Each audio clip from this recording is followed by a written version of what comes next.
What they were practicing then was not risk arbitrage, where one buys the securities of a target company after a deal is announced, betting on the transactions going through, but classic arbitrage. Icahn would buy a convertible bond at 100, convertible to 10 shares of stock at 10, and then he would simultaneously sell 10 shares short at 10 and 1/8, thus locking in the eighth of a point professor IT on each share. Then he introduced options into the mix, in elaborate hedging formulas that left him protected on the downside with the potential for an enormous upside. There were great opportunities to make money, Icahn said, recalling a particularly gratifying transaction in Polaroid where a combination of buying stock, puts and calls brought him $1.50 million for what he insists was no risk. The ARBs didn't know options, and the options brokers certainly didn't understand arbitrage. The ARBs kept arbitrage very quiet in those days. There were only a few doing it, like Gus Levy at Goldman Sachs. So when I put together arbitrage with options, it was really great. Always, I looked for a spot that was not too popular. You want to be in something other people don't see, and which makes eminent sense. In 1973, the Chicago Board Options Exchange opened, and the Phi-Elds soon became too crowded for Icahn's taste. Kingsley, meanwhile, had been hedging capitalizations of various companies, which he described as constantly molding a position. It was like a washing machine, going round and round. I'd look at the whole ITT mess, of varying securities, and I'd say, I could buy this preferred, short that security, and all he hedged. And then the next day I'd buy some other issue, sell against that. Round and round. It was driving me crazy, and I started getting really bored. Kingsley said it was boredom that drove him from Icahn and Company in 1973 and led him to a small firm named F.L. Solomon, to specialize in new issues. One longtime associate of Kingsley disputed that explanation, saying Kingsley left because Icahn was paying him spit. Icahn is notoriously tight FI stead. It seems to pain him to give another dollar. Even in later years, after he had made over $100 million, he groused when his team of investment bankers, working until 2 a.m., ordered steaks from Smith & Walensky's restaurant. Law Phi RMS that did work for him would often wait months to be paid. Another of Kingsley's associates said he was disappointed at not having been made a partner in Icahn and Company, but by this time Icahn was shedding partners, not making them.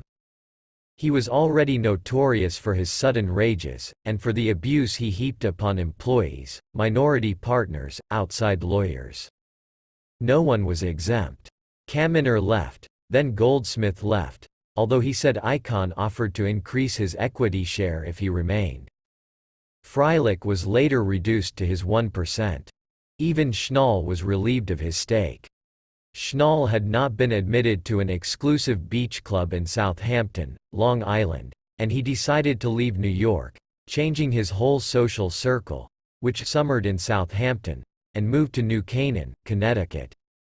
Icahn suggested that it might be a good time for him to take his money out, since Wall Street was in the doldrums and Schnall was nervous, but he asked Schnall to leave his bonds there. Schnall agreed, and continues to receive what Icahn calls his allowance of $100,000 a year. To this day Schnall chafes at having agreed to give back his 20%. Kingsley, meanwhile, was finding the world outside Icahn and Company inhospitable. F.L. Solomon went out of business. Kingsley joined another firm, and it soon merged with yet another. Every 3 weeks, he says, there was another name on the door. If acumen were the only determinant, Kingsley certainly should have thrived on Wall Street. Jeffrey Steiner, who assisted Nelson Peltz and would become one of Icahn's principal investors in the 80s, called Kingsley the most clever business analyst I have ever met in 30 years in business. But Kingsley, a short, rotund Buddy Hackett look-alike, an Orthodox Jew who leaves work early on Friday so as to be home for the Sabbath before sundown, did not fight nor did he aspire to, in the white shoe investment banking world. And life in the bottom-tier RMS that were struggling for survival in Wall Street in 1974 had little to recommend it. In 1975, Kingsley returned to Icahn and Company after less than 2 years away. Even while he was away, Kingsley had continued to talk to Icahn. In one of their conversations he had mentioned that he thought there were great investments to be made in undervalued situations. The one he recommended was a closed-end mutual fund named Highland. Kingsley bought some of its shares for his customers, Icahn bought some, and after Kingsley rejoined Icahn they accumulated a block of about 30%, which management, distinct from the company, then bought back in 1976. It was a 2-year play, it took us a lot of time to accumulate, Kingsley recalled. But we bought at 2 and we sold at 6. That was the beginning. After that, they accumulated positions of 4.9%. At 5% a shareholder must file a 13D disclosure document with the SEC, in several more closed-end funds at discounts to their real value. The stock prices then went up, and they made a Professor IT. Because these were mutual funds, all one had to do to determine whether they were undervalued was to compute the value of their portfolio and compare that to its stock price. That was the chicken way of playing, said Kingsley, comparing it to the task of targeting a company, whose value is harder to quantify. And after we'd done those, Carl said, "This is an interesting way to invest, let's do some more." In 1978 Icahn waged a proxy FI-GHT to gain control of a real estate investment trust named Baird & Warner. Like Milken, who had been investing in Wright Paper through the mid-70s, Icahn recognized that there was a lot of hidden value in the depressed Wright industry. And Baird & Warner was not a troubled Wright, just one whose stock price had suffered because of the Wrights' general disrepute. While Baird & Warner's assets were mainly illiquid at that time, they were worth about $30 million, a nice pool of capital for Icahn to control. Icahn renamed this Wright Bayswater, after his childhood neighborhood, and eventually caused it to revoke its status as a Wright, in order to invest in new types of real estate-related activities and also in the securities of public companies. Bayswater thus became a vehicle for raids. The proxy FI-GHT, a campaign for the shareholder vote held at a public company's annual meeting, now became Icahn's weapon of choice.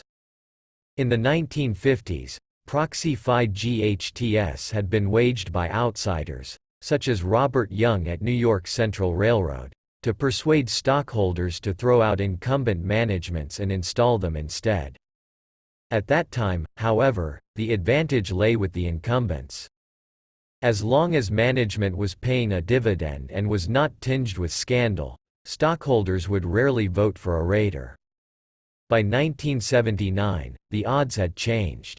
Forbes magazine reported that a check of 20 FIV proxy actions taken that year showed management the victor in 12 and dissidents in 13.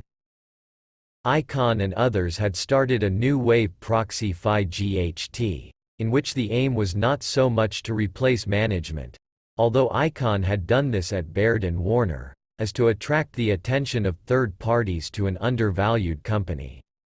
And the issues in the proxy FI-GHT were framed in terms of shareholder Professor ITS. Icahn would point out that the stock was trading at some paltry fraction of book value, and that there was real potential for better earnings.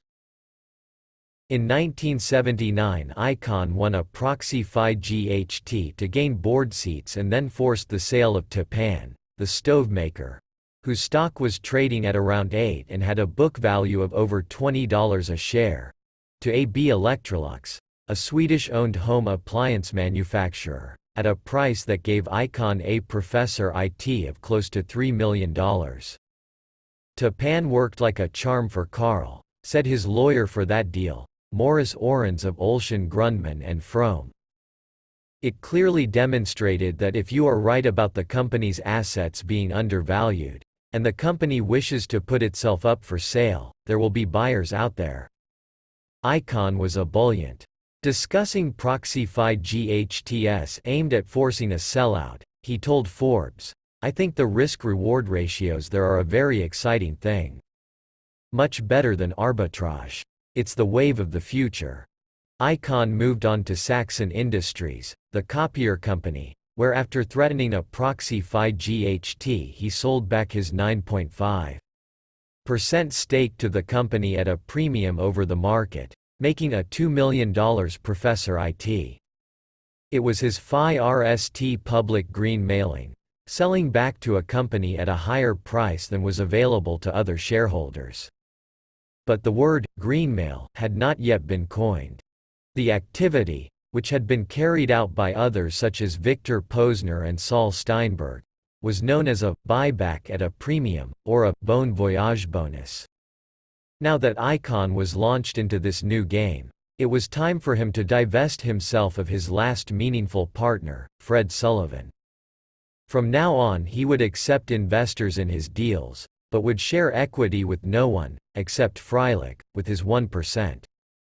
Fred Sullivan, the CEO of Walter Kidde, a small Phi re-extinguisher company that he had built into a major conglomerate, had met Icahn when Carl was a trainee at Dreyfus, and Icahn had become Sullivan's broker.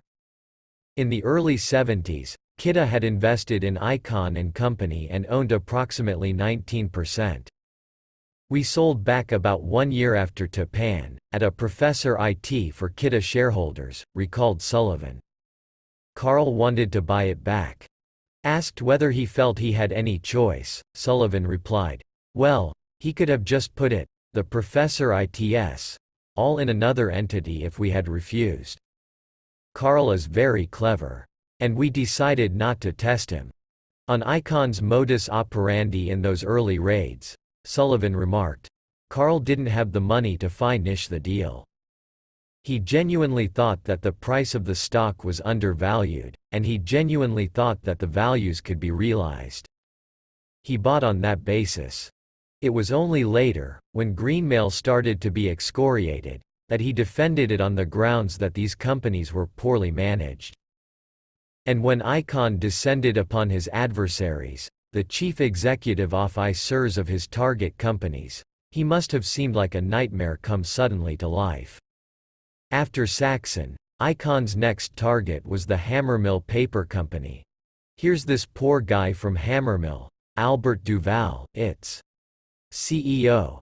A real Ivy League guy," said Sullivan, "and he's sitting there thinking that the world works the way it always has, with his golf club and his graduating class, and he never raises his voice, and all of a sudden, he's got Carl, who is such a Phi Gchter.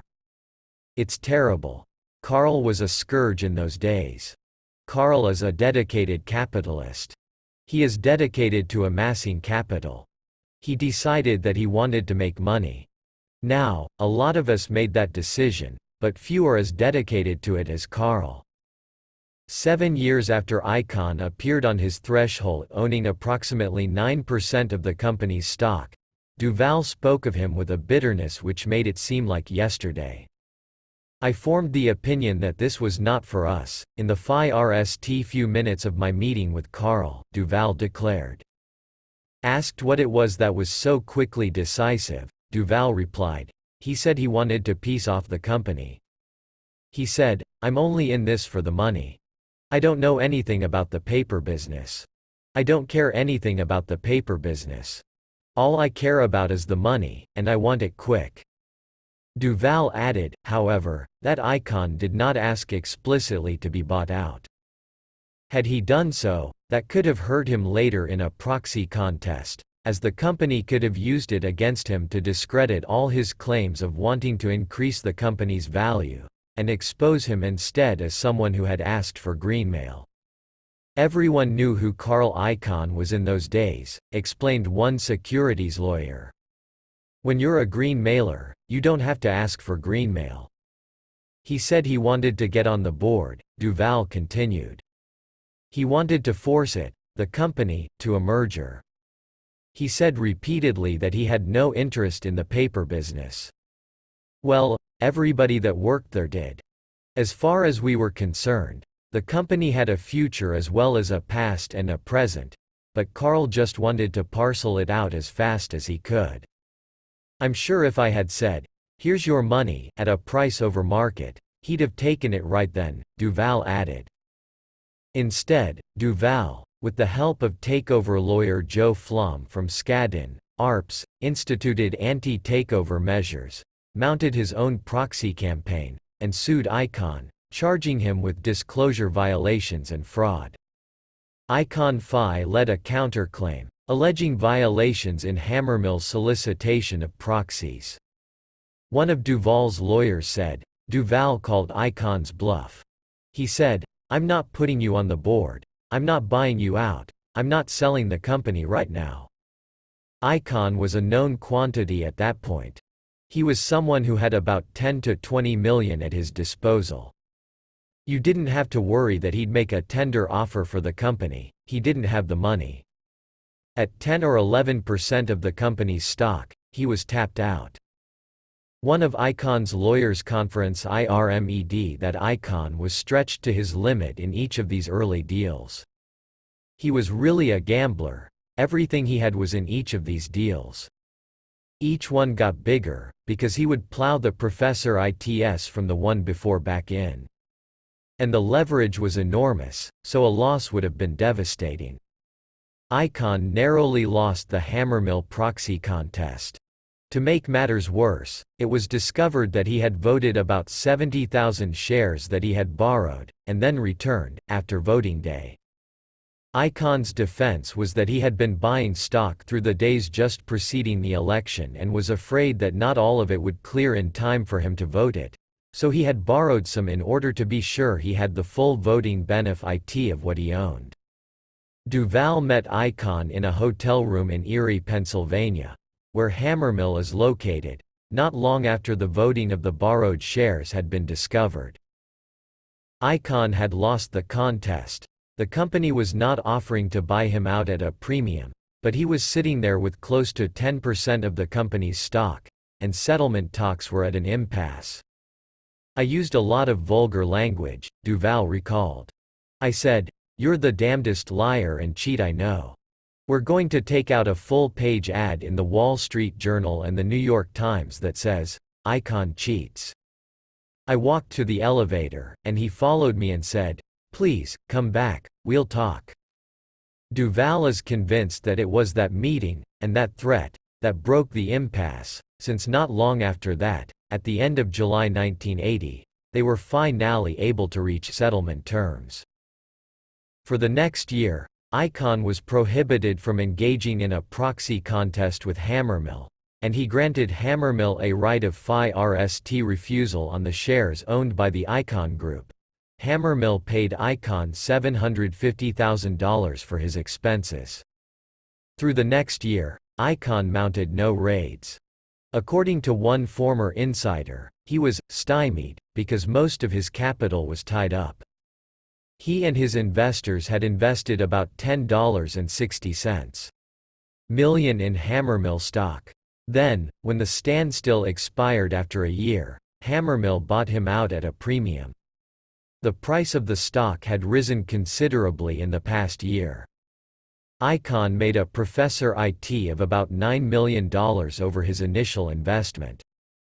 Someone else might have been tempted to sell back without a premium after the debacle of the proxy contest, in order to free up all his funds. But, as one lawyer who has been opposite Icahn on a number of his forays pointed out, Icahn's style in 1980 was a whole lot of bluff and bluster. His game was, "I will not be bluffed out." For him to have sold out at market, after losing the proxy contest, he viewed, I believe, as a signal to the next 10 CEOs. Fight the proxy FI GHT, beat him, and he'll go away. In those days he never made any pretense to doing something socially beneficial. The Carl Icahn of 1980 was still trying to figure out how this game was played, and what he could get away with. For Icahn, the lawyer added, the game never became personalized. Icahn would make whatever attacks on management seemed to be required to win a proxy fight, and he understood that his opponents would unleash their armaments on him, but he seemed surprised when he saw how personal was his target's animus for him. If Carl had his druthers, these fights would have been like two gentlemen dueling. You take your best pokes, but when it's over, why not go out and have a beer together? His targets, however, tended not to see Icahn's game as sporting. People don't like to be challenged, this lawyer commented. Particularly kings in their own castles. In early 1982, Icahn led a raid on the huge retailer Marshall Field that established him as a serious predator. He surfaced, as was his habit, with a little over 10% of the company's stock. But one day later Icahn and his group reported that they owned 14.3%. 1 week after that, they led at 19.4%. What had happened was that additional investors, including British financier Alan Clore, and Marvin Warner, then chairman of the Cincinnati-based Home State Savings Bank, had jumped on the Icahn bandwagon. After his group had acquired nearly 20% of the stock, Icahn executed a loan agreement for $20 million with Jeffrey Steiner on behalf of a small bank Steiner controlled in Paris, Banque Commerciale Privée. Under the margin rules, which allow one to borrow up to 50% of the purchase price of the stock, this would have enabled Icahn to buy $40 million of stock. Marshall Field fought back with a lawsuit as Hammermill had, making the usual battery of allegations about violations of federal securities laws, but added something novel as well: a RICO, Racketeer Influenced and Corrupt Organizations Act, count, usually reserved for dealing with organized crime. It charged Icahn with having invested income derived from a pattern of racketeering to acquire his interest in Marshall Field, whose activities affected interstate and foreign commerce. The complaint charged that this pattern, which was defined to include violations of securities laws, could be found in Icahn's history of infractions over the past decade. These were laid out in detail. There was a consent order from the New Jersey Bureau of Securities, a censure from the New York Stock Exchange, a consent agreement with the New York Stock Exchange, an assurance of discontinuance from the New York State Attorney General's Office, and 4 decisions levying fines against Icahn and Company by the Chicago Board Options Exchange. And, finally, there was a consent decree Icahn had entered into with the SEC in 1981, alleging various securities law violations in Bayswater, Saxon, and Hammermill, involving the borrowed shares. Marshall Field's legal battle was unavailing, however, and, within days of Icahn securing the loan commitment from Banque Commerciale Privée, Marshall Field entered into a merger with Battis, Inc., the British retailer. Battis made a tender offer for all outstanding shares at $30.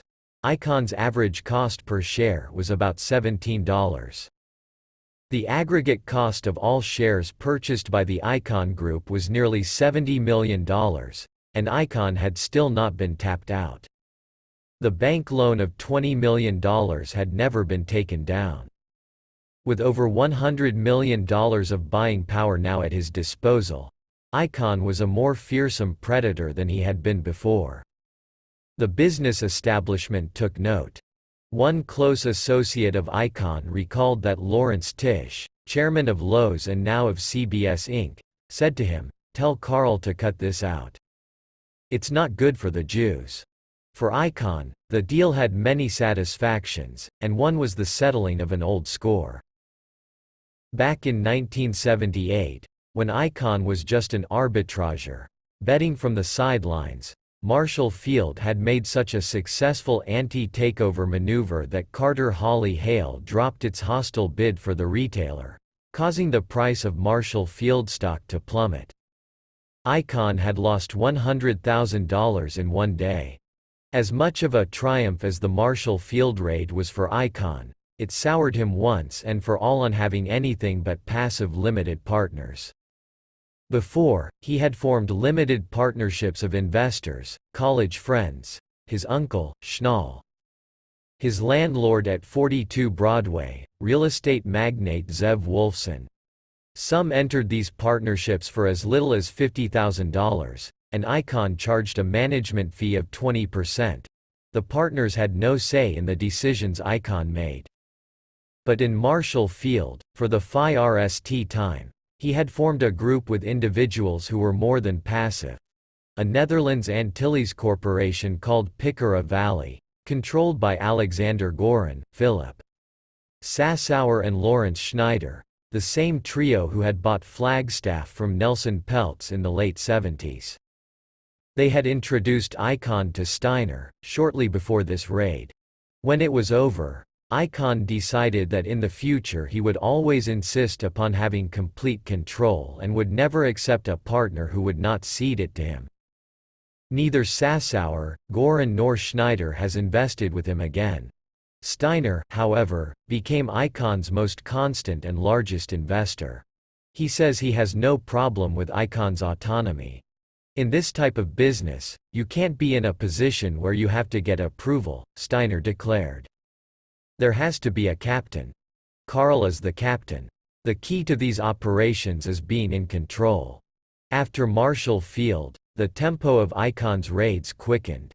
Marshall Field had given him not only Professor ITS of about $17.60 million but a great boost in conference idents. He moved from Anchor Hawking to American Can to Owens, Illinois in rapid FIRE succession, bought out by each company at a premium over market within a week or two after his stock purchases. By the fall of 1982, Icahn had begun his battle with Dan River, a protracted, acrimonious Phi GHT, during which townspeople of Danville, Virginia, who had never owned stock in the company rose up to repel him, buying stock with money saved for vacations and retirement funds. The struggle finale ended in 1983 when management escaped Icahn by taking the company private in a leverage buyout. Icahn's Professor IT was $8.50 million. In the summer of 1983, Icahn pocketed a quick $19 million, his largest Professor IT to that date, when he sold his Gulf Plus Western stock at the market price to an institutional buyer, in a sale arranged through Gulf Plus Western's investment banking firm, Kidder, Peabody. To reap this Professor IT, he had invested more than $35.50 million, more than twice his commitment to the largest investment he had hitherto made, $14.30 million in Dan River. In June 1984, Icahn confounded many Icahn watchers by doing what he had insisted, in the Marshall Field depositions and the Dan River litigation, he had wanted to do all along. He acquired his target.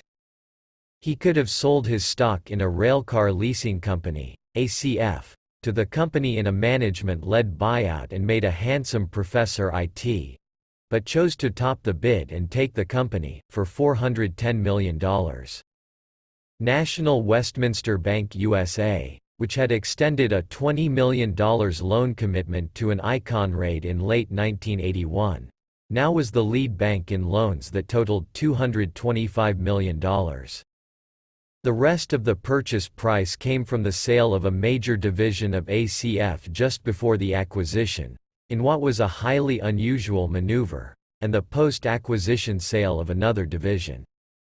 Was the greenmail game dead? Had Icahn decided that no amount of fast-earned dollars was worth being called a racketeer? Was the scourge of corporate America going respectable? What now seems clear is that Icahn had decided it was time to move to the next plateau. He had been saying for a couple of years that what he really wanted to do was gain control of these companies and sell off some pieces. He no doubt meant this. In a stock market where companies were as undervalued as many were in the early 80s, it was feasible, if one chose the right companies, to gain control, sell off parts in order to pay for the cost of the acquisition, and be left with the best part of the company almost for free. Over the long term, it would be far more Professor I-table than grabbing a quick greenmail. It would also be less aggravation. Icahn had accumulated a fortune of over $100 million. Even with his rare hunger for dollars, he could now afford to be a little more choosy. Greenmail had become the bête noire of corporate America. From now on, taking greenmail openly was going to mean incessant suits from enraged shareholders and incessant beatings in the press. Moreover, Congress was up in arms about greenmail, and it seemed as though legislators might figure out a way to outlaw it. In March 1984, Icahn had testified before a congressional subcommittee and had said, somewhat surprisingly, that he agreed that they should end buybacks. But if they were going to end buybacks, he had argued, they should also make illegal all the defensive maneuvers open to managements. Do not let them print up stock. Do not let them issue themselves golden parachutes. Do not let them sell the crown jewels. Whether or not Congress outlawed greenmail was almost not the point. The point was, once an activity was so popularized that it was front-page news, what was Carl Icahn doing in it? He had made his fortune by entering a relatively undeveloped field, taking it farther than anyone else, and then, when it got too crowded and visible, moving a small step forward, in a natural progression. He had FIRST gone into puts and calls. As that became more popular, he had mixed it with classic arbitrage. When options exploded, he had gone into risk arbitrage. Then he had decided to better control the arbitrage, by becoming the principal himself. Now it was time to become, at least often enough to give him the credibility he would need to continue his progression, the acquirer. And this, interestingly enough, was when Leon Black came to call to offer Icahn a Drexel war chest. For in the summer of '84, at a go-by seminar, Black, Fred Joseph and others had been discussing their need to find those players whom no one else could or would finance, who therefore would be desperate enough to pay the price, in interest rates to the junk bond investors, and fees and equity stakes to Drexel, of Drexel's dollars. Icahn was one obvious candidate. While David K., head of Drexel's FL Edgeling M&A Group, objected to their representing the notorious green mailer, that objection was overruled. Icahn was, after all, a singularly able green mailer. He had amassed over $100 million in about 5 years, and his annualized return for that period was over 80%. It would hardly be like Drexel to place a higher value on respectability than on performance. Moreover, Icahn fit nicely into a plan that Black, then head of Drexel's LBO Group, was advancing, to get cash into players' hands by refinancing LBOs they had already done, replacing bank debt with junk bonds, and adding in a surplus for a war chest. How much surplus was right would vary in each case, depending upon the appetite of the player. For example, Drexel did a refinancing for William Farley, a small-time Chicago entrepreneur, who had acquired a company which he renamed Farley Metals. Drexel raised $80 million for the refinancing and $60 million for a war chest. About 1 year later, in the spring of 1985, Farley put that war chest, and more, to use when he made a $1 billion acquisition of Northwest Industries. Icahn's appetite dwarfed Farley's, but he was far less compliant.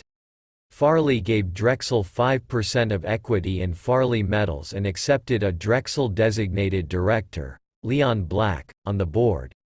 Icahn refused to give any equity, and he took no Drexel-designated director. In late 1984, Drexel raised $225 million for the refinancing of ACF, and the bulk of the remainder, roughly $155 million, went into a war chest. According to Black, however, Milken would have raised another $200 minus $300 million for Icon had he been willing to give up equity. Said Icon, "I don't like giving up equity. I've learned over the years, a dollar bill is a better partner than a partner." When Icon found his next target, in any event, he was not hampered by a lack of cash. Drexel was there, ready and willing to back him, in his $8.10 billion tender offer for Phillips Petroleum. In late December 1984, just weeks after the ACF junk bonds were sold, T. Boone Pickens, the most sanctimonious of the raiders, who had vowed often that he would never accept greenmail, was greenmailed out of his Phillips stock. Drexel had backed two hostile bids, both unconsummated, Pickens' Mesa Petroleum bid for Gulf Oil, and Saul Steinberg's Reliance bid for Walt Disney. It was eager now for one of its players to pick up the Phillips ball that Pickens had dropped. Phillips had announced a recapitalization plan in which all shareholders could participate, except that Pickens got cash in exchange for his stock while the rest of the shareholders were offered a package of cash and securities.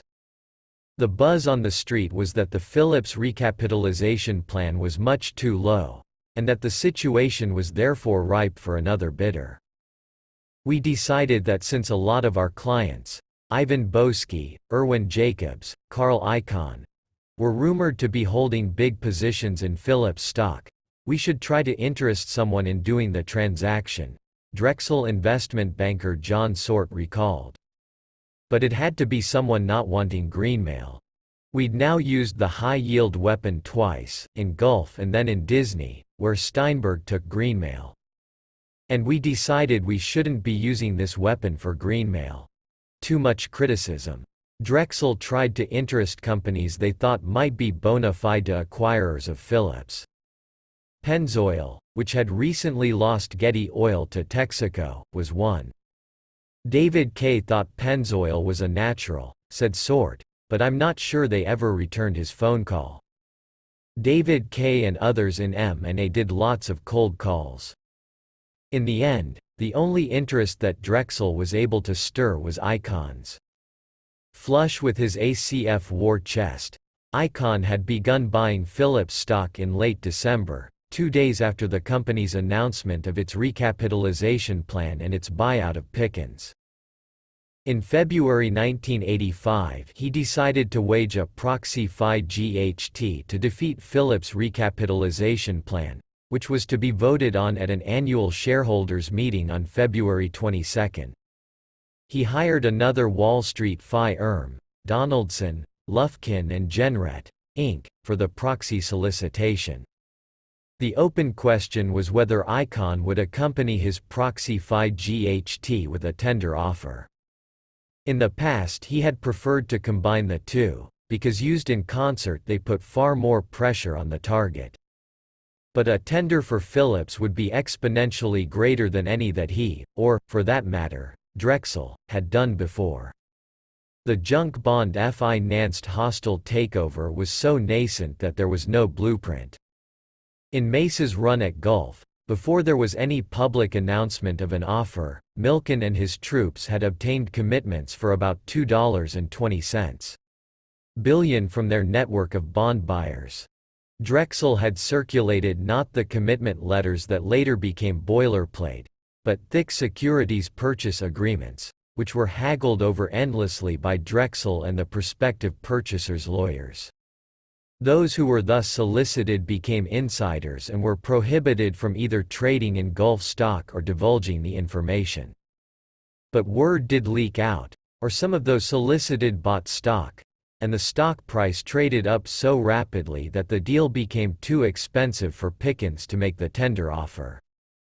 Instead, Drexel had negotiated a $300 million private placement for Mesa with Penn Central, controlled by Carl Lindner, and Pickens had used that to make a far smaller offer, which ultimately sent Gulf into the arms of a white knight, Standard Oil of California. Now it was clear that, with Phillips, Drexel could not attempt to obtain oral commitments before an announcement and take the risk of a run-up in stock price. Icahn came up with an alternative: to borrow methodology from the establishment. When major corporations launched their hostile takeovers, they did so on the basis of commitment letters for the financing from commercial banks. Drexel, Icahn suggested, should act like those banks and give him a commitment letter. Swart and Black thought that Icahn's demand was outrageous. Drexel, they argued, was acting merely as agent for the lenders to Icahn, and if it gave him a commitment letter, the amount would be charged against the firm's capital. In 2 years, however, this strange notion would be known as bridge financing, and would be the rage on Wall Street. Investment banks would commit their own capital to a deal, in a bridge, between the time of the offer and the time it actually had to be funded. By funding time, the investment bank would have placed much if not all of the debt with bond buyers. Trying to respond to Icahn's demand for a letter of commitment, Black finally ventured, "Why don't we say we're highly conference ident, that we can raise it? It's really different. It hasn't been done before." Carl looked at me, Black recalled. He turned to his lawyer and said, "What do you think?" His lawyer said, "Leon's full of shit. It's not legally binding, what good is it?" Sometime in the early hours of the morning the meeting broke up, with Icahn saying he was no longer interested in doing the tender offer. But the next morning he called Black and said, "You know that highly conference ident letter you were talking about? That was the beginning of Drexel's famed, highly conference ident. The pronouncement that would seem, for a time, almost talismanic in its power." One after another, multi-billion-dollar tender offers were launched on the power of those 2 words, uttered by Drexel. It became an article of faith for Milken that once he had said he was highly conference ident, that he could raise a given amount of financing for a bid, he would never renege or cut back on the terms, because then, of course, the words would be just words. It took some time before Black and his colleagues recognized fully the magic of the highly conference ident letter. In Phillips, they charged Icahn $1 million for it. By the time they launched the Mesa Unocal raid for Pickens, 2 months later, they were charging $3.50 million for it, although they changed the words to firmly believe, because highly conference ident had become too charged a phrase in Congress. Icahn's bid for Phillips was the FI-RST tender offer ever launched without its financing in place, and the FI-RST in which no banks were to participate. Icahn was proposing that he acquire Phillips in an $8.10 billion deal that was part cash and part securities. The cash portion, which Drexel had said it was highly conference ident it could raise, was $4.05 billion. And this $4 billion was to be raised from an amalgam of senior notes, senior subordinated notes, and preferred stock, all placed with Milken's army of buyers. Thus, Phillips was to be, essentially, a hostile leveraged buyout. Icahn would pay the debt with Phillips' own cash FLAO. Icahn formed a dummy partnership, for which Milken would sell junk bonds, ultimately secured by the assets of Phillips. If the transaction went through, Icahn would pay down his mountain of debt, $11 billion, set atop an equity sliver of $800 million, by selling off some assets and utilizing the company's cash FLAO. Unlike the friendly leveraged buyouts that Black had structured, in which commercial banks, typically, were the lenders for the senior level of debt and Drexel placed the subordinated debt, with Phillips even the senior level was to be lent by Milken's network. For some time, Milken had been asking his fellows, "Why do we need the commercial banks?" With Phillips, Drexel announced to the world that they did not. The world, however, was disbelieving. Phillips and its advisors charged in the ensuing litigation that Milken's highly conference ident assertion was nothing but sleight of hand. The company ran full-page newspaper ads demanding, "Is Icahn for real?" Icahn, meanwhile, had been holding Drexel back from the next step, which was obtaining written commitments from the bond buyers. It was going to cost him, which is why he had been postponing it, but after the taunting ads he gave Drexel the go-ahead. He would have to pay a commitment fee to the subscribers of 0.3%, or $37,500 for each $10 million pledged. In the abortive Mesa Gulf deal, those who had committed orally to buy the bonds received nothing for their trouble, while Mesa walked away with a net gain of $214 million after taxes.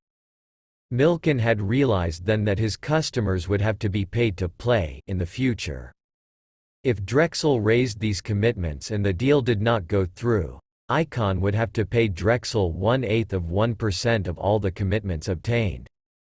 Drexel had fought hard with Icahn to be paid 1% of the commitments raised, as they had been in Disney. But Disney, Icahn had argued, was a $700 million deal, and this was $4 billion. Instead, he got the 1/8% in return for agreeing to pay Drexel 20% of his Professor ITS if he sold his stock.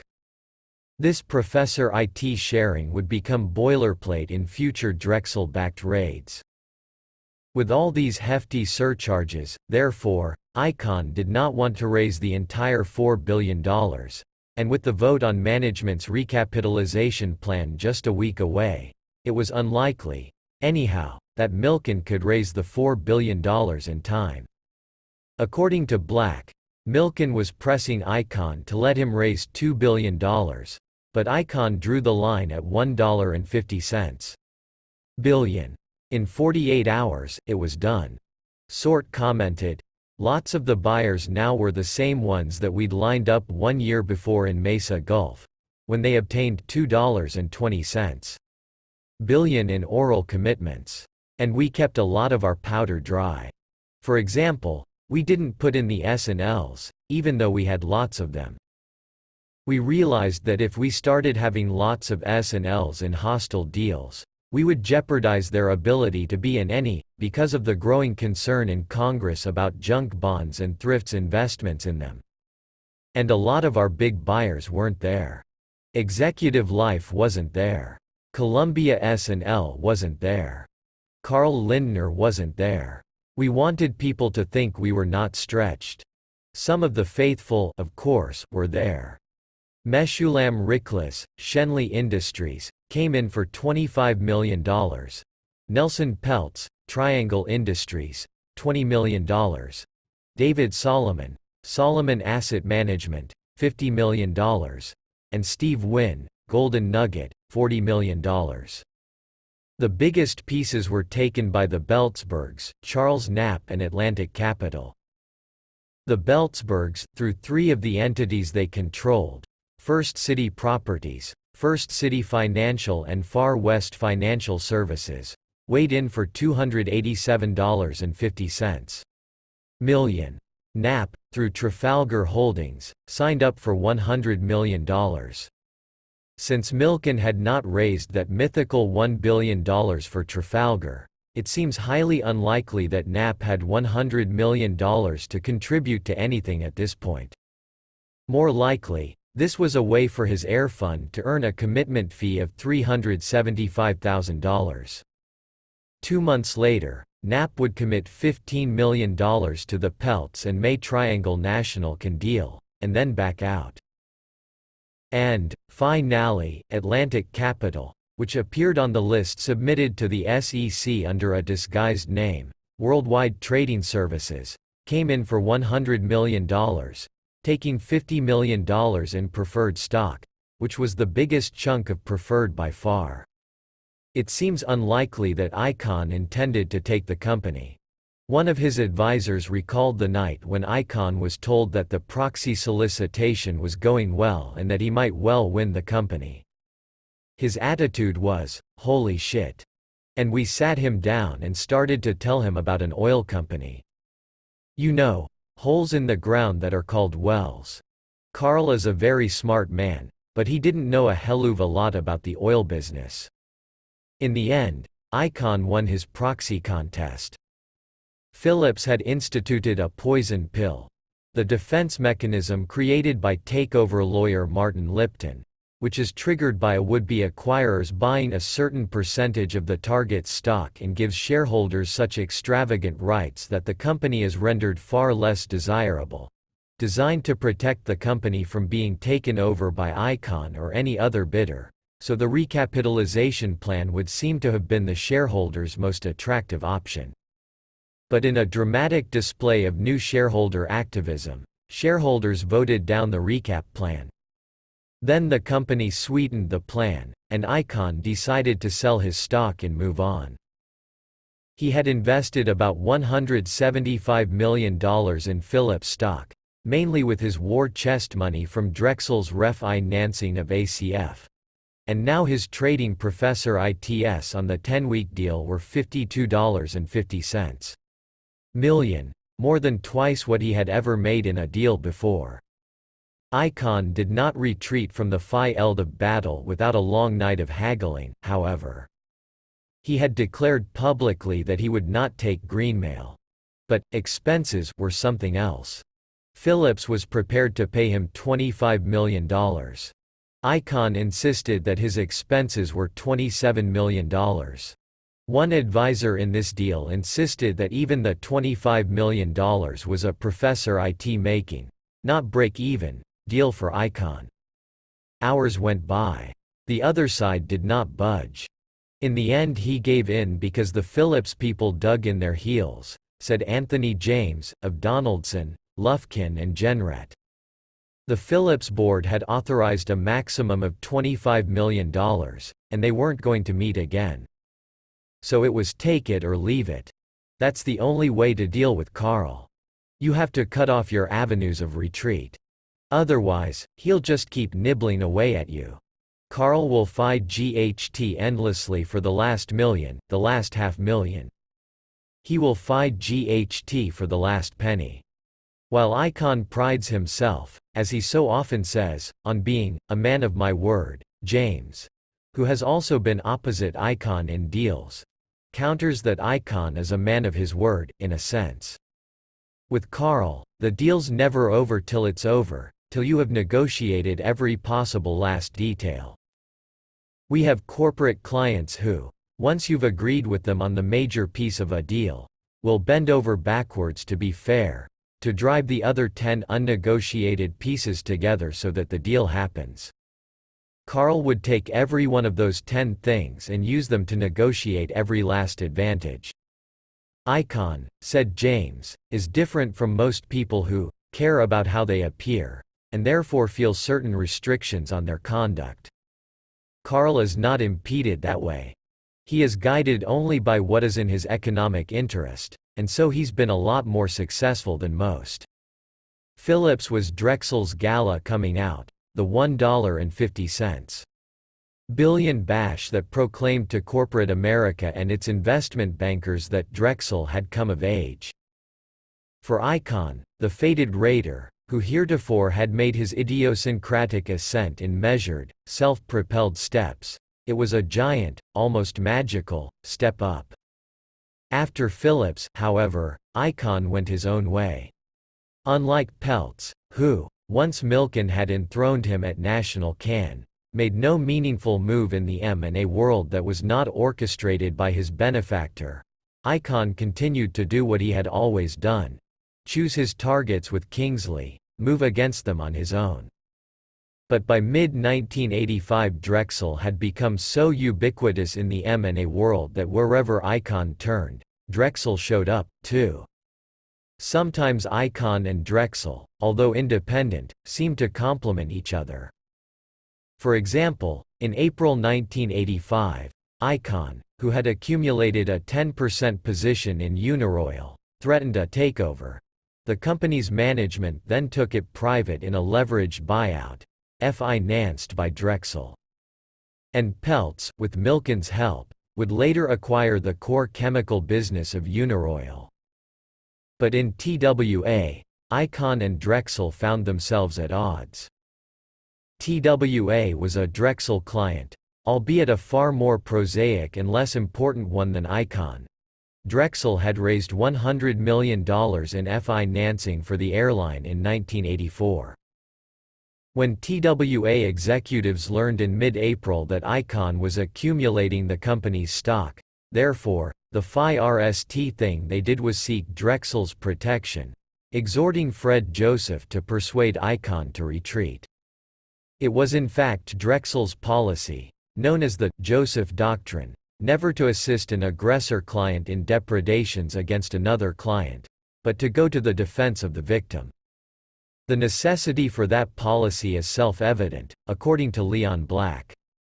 Drexel's client list is a roster of raiders. How could any corporate client open up to us if they thought we would help one of our clients take them over? Another Drexel executive added that the policy was sometimes phrased more bluntly to prospective clients. Pay us, become our clients, and we'll protect you. Adding to the TWA executives' indignation was the fact that their chief financial officer, Robert Picer, had made a presentation on the airline at the Predators Ball 2 weeks earlier. After Picer's talk, Icahn had introduced himself and engaged him in conversation for about 15 minutes. They were casual questions, kind of bantering, but Carl's got a way of asking probing casual questions, Picer recalled. And afterwards, a number of people who had been standing around, listening to us, came up to warn me that he was really interested in the cash flow of the company. Now Picer and others at TWA felt badly used, as though they had been offered on a menu to Drexel's partygoers. I really tried to dissuade Carl, said Joseph. I told him that we couldn't support him. Most important, though, I said I didn't think it was a good business for him. Joseph raised a number of disadvantages. It's capital intensive. It's in the midst of deregulation, so it's a free-for-all, but still regulated enough that you can't do lots of things. There's a history of adversarial labor relations. It's dependent on a volatile commodity, jet fuel. Pricing is a complicated chess game, so if somebody else in the industry makes a mistake, you can get hurt. I kept going through this litany, Joseph said, and Carl kept saying, "Stop, stop, I'm going to throw up, stop." Moreover, from a political standpoint, Joseph thought Icahn's timing could not have been worse. I told him I'd just been down in Washington, getting screamed at by Senator Thomas F. Eagleton. Joseph had recently testified before the Senate Subcommittee on Securities headed by Senator Alphonse D'Amato. The raids on Phillips Petroleum, FIRST by T. Boone Pickens and then by Icahn, and Unocal, by Pickens, had created a backlash, and a lot of anti-takeover legislation was being introduced. A raid which might result in the dismemberment of an airline as symbolic as TWA would add fury to the storm. Icahn was aware of the trouble in Washington. Just 2 months earlier, in the midst of his Drexel-backed raid on Phillips Petroleum, he had testified before a House subcommittee. He had lectured the congressman on the ineptitude of American corporate management, regaling them with a couple of his usual routines, slightly tempered for this crowd, on his misadventures in a corporate world where, to hear him tell it, he alone had the gumption to declare that the emperor wore no clothes. Leon Black thought Drexel's warnings just whetted Icahn's appetite. And Drexel was caught in the middle. They had sworn they would not represent the aggressor but were rejected by the victim because they were so close to the aggressor. At the start, the firm acted as intermediary, hosting several meetings between Icahn's and TWA's representatives. Meanwhile, Icahn continued to buy stock. On April 29 he crossed the 5% threshold, and when he led his FIRST 13D with the Securities and Exchange Commission, 10 days later, He owned not 8 or 9% of TWA's stock, as its management had feared, but 20%.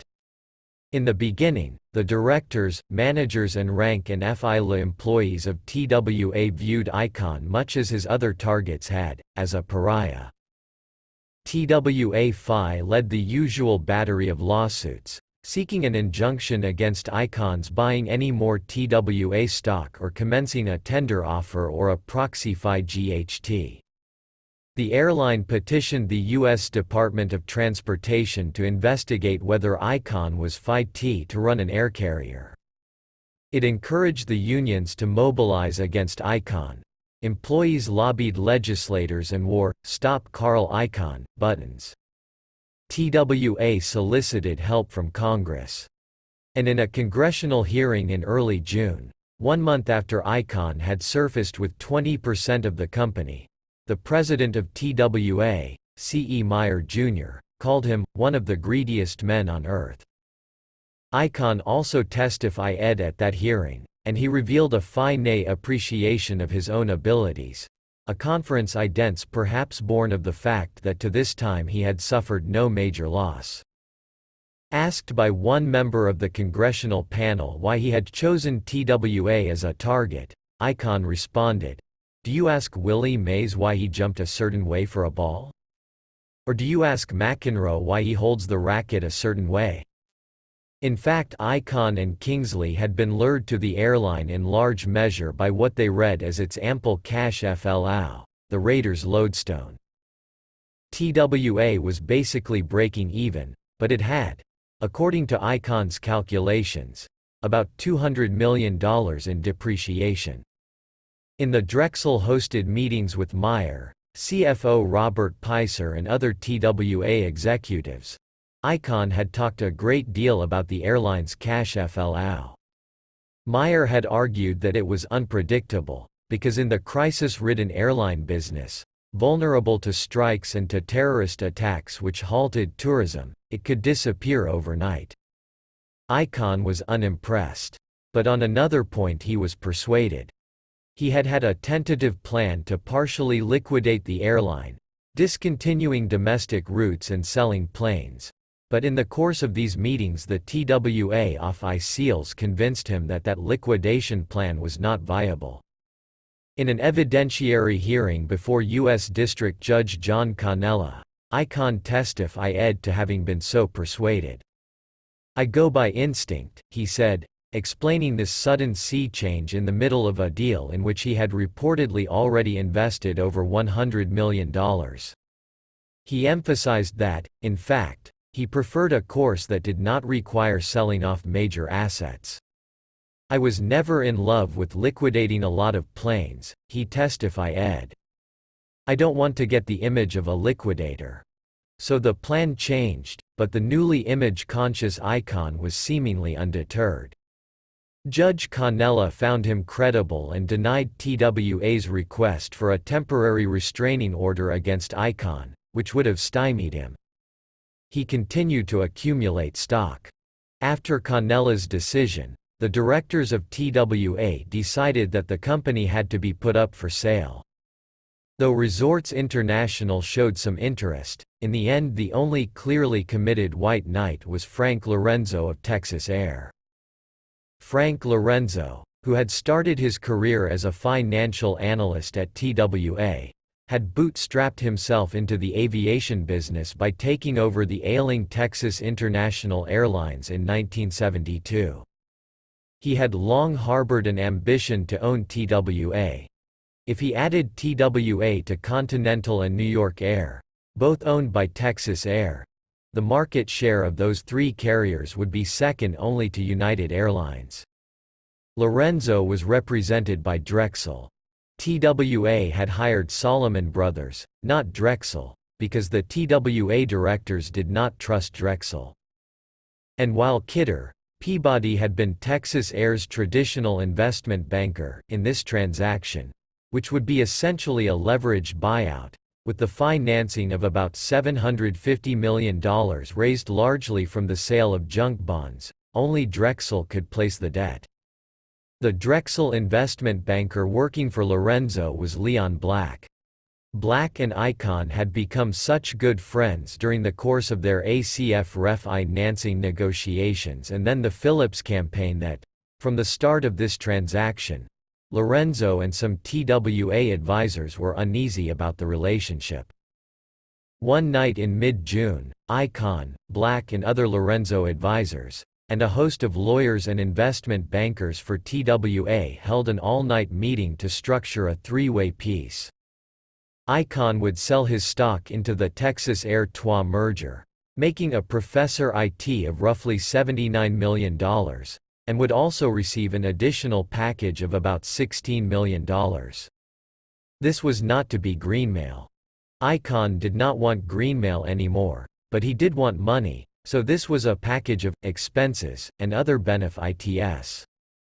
Had Lorenzo paid Icahn his price, TWA would have gone down in the annals of corporate raids as a vintage Icahn deal, in which he was a buyer at one price but a seller at another, and his advances forced the company to sell to a third bidder. All that would have differentiated this deal from its predecessors would be his Professor IT, at $95 million, his biggest yet. But because Lorenzo was unwilling to pay Icahn his $16 million greenmail alternative, what should have been the close of the deal became its opening curtain. Lorenzo was not present at that night-long session, and when Black, who had been negotiating with what he and everyone else in that conference room believed was authority from Lorenzo, called him at dawn to say that the deal had been struck, Lorenzo rejected it. Instead of the $16 million, he made a counteroffer to Icahn of $8 minus $9 million, which Icahn refused. According to former employees of Lorenzo, this is his modus operandi, always to be absent from the negotiating session, so that he is free to say the negotiator had no authority, and then to scrap the deal. For Lorenzo, these former employees say, the moment he sees that a deal in which he is the buyer can be struck at X, that says to him that it could have been done at X-3 or X-2. I argued with Lorenzo. I lost, said Black. And then he lost. Icahn kept his 35% of TWA as the company, and Lorenzo proceeded with the deal to have Lorenzo buy the airline, or so they all thought. In a vacuum, Lorenzo was right, Black said. Once he had a merger agreement with TWA, he felt, why should he buy out Carl?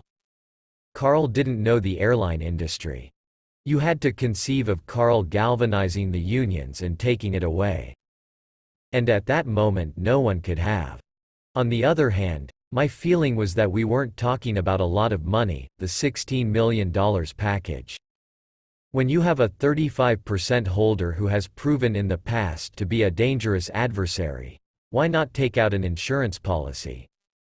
Of Lorenzo's actions in this deal, Black declared, if ever defeat was snatched out of the jaws of victory, this was it. What unfolded over the course of the next 2.5 months, at the end of which TWA's board finale voted to accept Icahn's bid and reject Lorenzo's slightly higher one, was a humiliation for Lorenzo and a triumph for Icahn. Lorenzo's poor business judgment was there for all the world to see as he continued to offer higher and higher, though never quite high enough, amounts to buy Icahn out, and as Icahn maneuvered himself into ever more favorable positions. Having refused to spend an extra $16 million to secure the airline, Lorenzo ultimately offered $100 million, to no avail.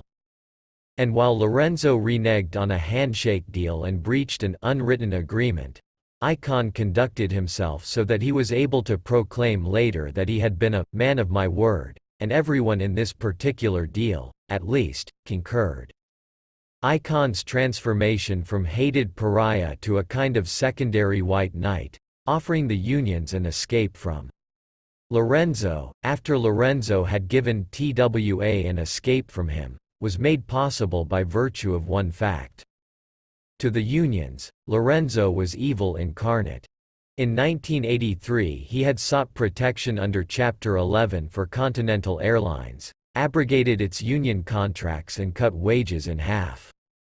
Then he had proceeded to turn the airline into a moneymaker. Next to Frank Lorenzo, Carl Icahn suddenly looked good. After TWA struck its deal with Lorenzo, and Lorenzo left Icahn free with his 35% holding, the unions approached Icahn. TWA's labor costs were dramatically higher than competing airlines, and the TWA management had been readying itself for a strike as its labor contracts came due for negotiation. Now, as they were about to fall into the clutches of Lorenzo, the union signaled that they would be less intransigent than TWA had feared. Labor negotiators are known for their stamina in the typically marathon sessions that sometimes seem to exhaust their management adversaries. But, for Icahn, a veteran of hundreds of night-long negotiations who, some have suspected, deliberately prolongs these sessions because he is having such a good time, this situation with the unions was tailor-made. Unlike most managements, which use labor experts to deal with the unions, Icahn dealt with them directly. Negotiating is probably the thing Icahn does best in life. He brings to it his considerable talents as a poker player, bluffing masterfully, so his opponents never know whether he is going to play or fold.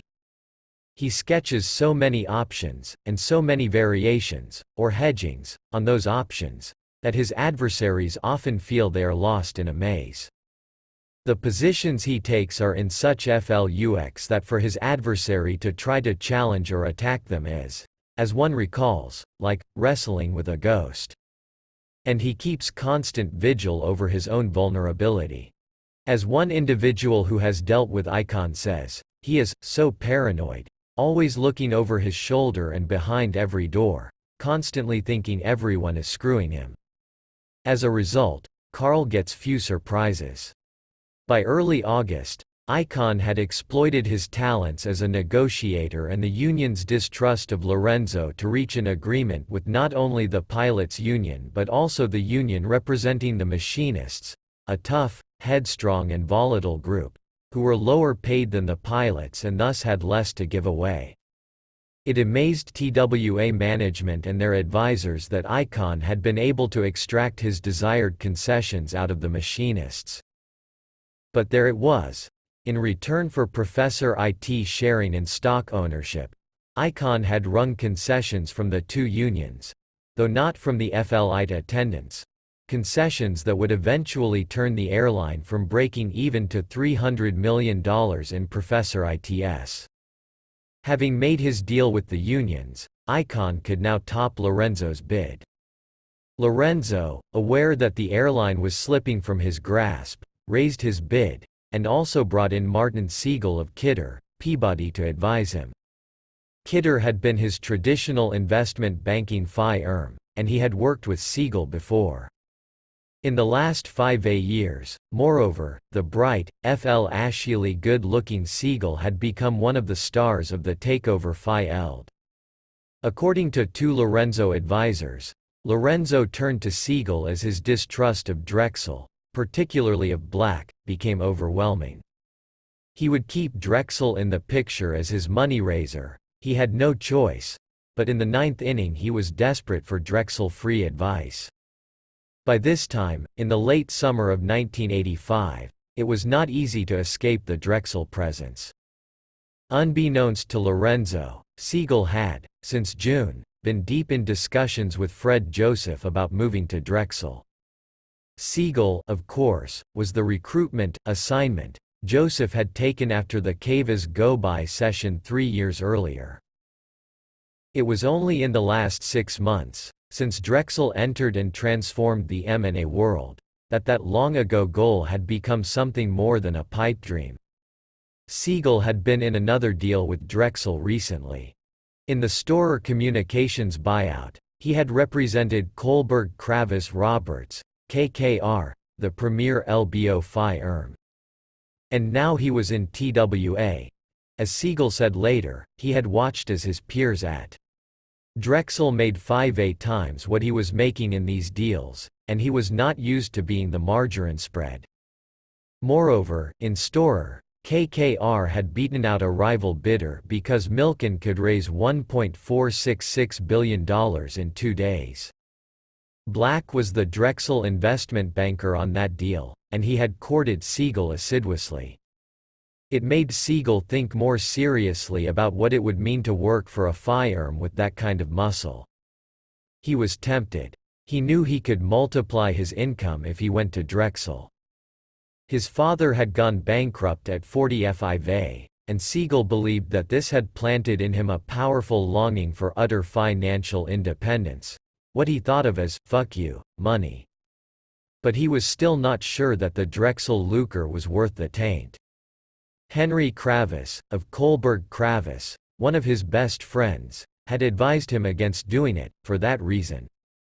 But he was thinking about it. In TWA, Siegel was able to do no better for Lorenzo than Black had done. Even though Lorenzo had made a bid higher than Icon's, once Icon reached his agreements with the unions, he held all the tickets. With those agreements in hand, Icon could offer TWA labor peace and a financially viable airline. Had the board sided with Lorenzo, on the other hand, they would have had to utilize an anti-takeover maneuver to block Icon, which he would certainly have challenged in court. And if the deal with Lorenzo did survive court challenge, it guaranteed labor havoc. The pilots were promising wildcat strikes, and the machinists let it be known that they might vent their frustration by destroying planes.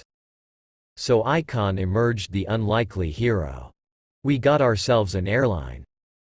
The New York Times reported he shouted, donning a pilot's jacket and dancing around his off-ICE, when he heard that the TWA board had decided in his favor. The union representatives and their advisors were jubilant, too. Despite the fact that their deal with Icon prohibited him from giving Lorenzo a standstill, promising to buy no more stock, they had always been fearful that the wily investor was merely toying with them, intent on using their concessions to get a higher price from Lorenzo. There was certainly an economic rationale for what Icon had done. Initially, before all the union drama, he had been a willing buyer of the airline at $18 a share, or about $600 million. When Lorenzo offered $23, Icon had been a seller, except that Lorenzo had balked at the extra $16 million, which had killed the deal. With the $300 million of union concessions in hand, Icon became a buyer at $24. And he stuck at $24, even though Lorenzo came in at $26, and even though the unions and the TWA advisors begged him to go to $25 in order to make the directors' decision to side with him a little easier. In Icon's judgment, he didn't have to give that extra dollar, and, true to form, he cut the price to the hair's breadth. But there was more than economics at work here. By mid-1985, Icon was carving out for himself a public image far grander than the one he had had for years as a hard-nosed green mailer. Some who know him well agree that Icon's decision to buy TWA was influenced by more than the numbers, which heretofore had been his only touchstone. Carl got as much of a kick out of being a savior to the unions, a champion of labor, as he did out of owning an airline, maybe more, Black said. Because it was a nice counterpunch to all the things he'd been being accused of in Washington. He did care about his image. And don't forget, it would have potential, too, for whatever he would want to do in the future. In early September, '85, Icon chose Payne Weber to raise $750 million for his buyout of TWA. Lorenzo, typically, had made a deal for Icon's purchase of his stock, then unmade it, and then rampaged around for another week or so before finally settling. The explanation offered by both Drexel and Icon for Icon's choice of Payne Weber is that in early September Drexel could not obtain a release from Lorenzo, whom they were still representing. However, one advisor in the deal said that he told Icon that he thought he could obtain a release from Lorenzo for Drexel, and that Icon said not to bother. Steiner's opinion was that, Carl chose Payne Weber because they offered to do the deal for a quarter or a half point less than Drexel would have charged. It no doubt suited Icahn too, because it enabled him to be independent of Drexel in a junk bond financing and have a good excuse for it, so that it would not jeopardize his dealings with Milken. Joseph Stewart, the Payne Weber investment banker who approached Icahn, thinks he got the deal because he offered to do it for less than Drexel. Robert Peiser, then TWA's chief financial officer, said, "Carl doesn't want to say that he went to Payne Weber because they were cheaper. But he is a great believer in getting service the cheapest he can, and forget the quality." This was an unusually large junk deal for Payne Weber. But the head of its junk bond department was David Brown, who had been one of Milken's early hires back in the 70s. In 1984, Brown became the FIRST of Milken's followers, who was said to have challenged Milken for a greater share of Professor ITS and then to have left with acrimony. At least in theory, Brown knew the Milken network and could distribute it. Icahn, of course, is no one's fool. In an apparently unprecedented arrangement, and the terms were to be kept secret, Payne Weber placed $1 million in escrow, to be forfeited if they were unable to do the deal on the agreed-upon terms. The way the deal was structured, the $750 million would enable Icahn to buy out all the shareholders and also take out his investment of about $300 million in TWA stock. In addition to getting all his money out, he planned to take out TWA's computerized reservation system, PARS. It would be given to the Icahn Group as a dividend, and Icahn planned to lease PARS back to TWA for 10 years for an amount that would have given Icahn an annual Professor IT of $25 million. Under this plan, Icahn would have had little more than his pride at risk. He would have recouped his $300 million, he would own the lucrative PARS. And in the worst of all worlds, if the airline went bust, it would be the bondholders, not Icahn, who would lose. The investment bankers and bond salesmen at Payne Weber wanted to feature Icahn at their roadshows. But since Icahn wanted to travel as little as possible, they staged an enormous roadshow at the Waldorf. In a rare move for an underwriter, Payne Weber paid for prospective buyers to fly in from as far away as California and Japan. According to Joseph Adams, who would later work on the Icahn offering at Drexel, it was a mistake to feature Icahn. You use the operating guy, that's whom the debt holders want to hear from. And you keep it to relatively small groups. Otherwise, if one person has a valid concern and stands up and voices it, all of a sudden 200 FTY people who never would have thought of it are worried. That wasn't a roadshow, it was a media event, Adams scoffed. Icahn at the Waldorf. Worse, it did not sell. Icahn, apparently carried away by his enthusiasm for PARS, went on at such length about its value that the prospective bond buyers began to wonder why PARS, as well as all Icahn's money, had to come out of the company.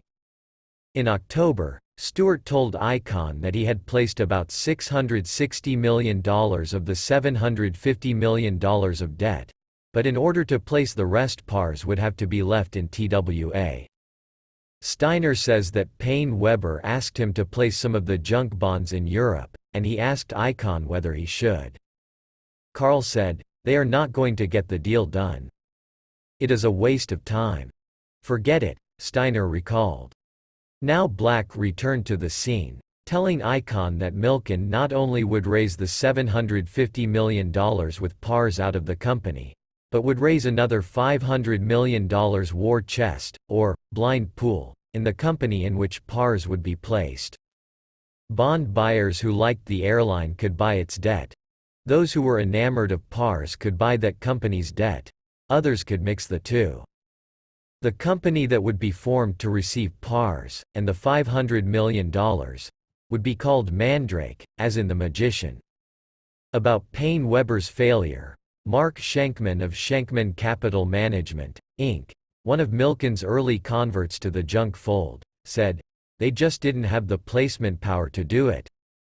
David Brown could know the right names and know those people, but you've got to really have their conference idents to come in for such a super high-risk deal.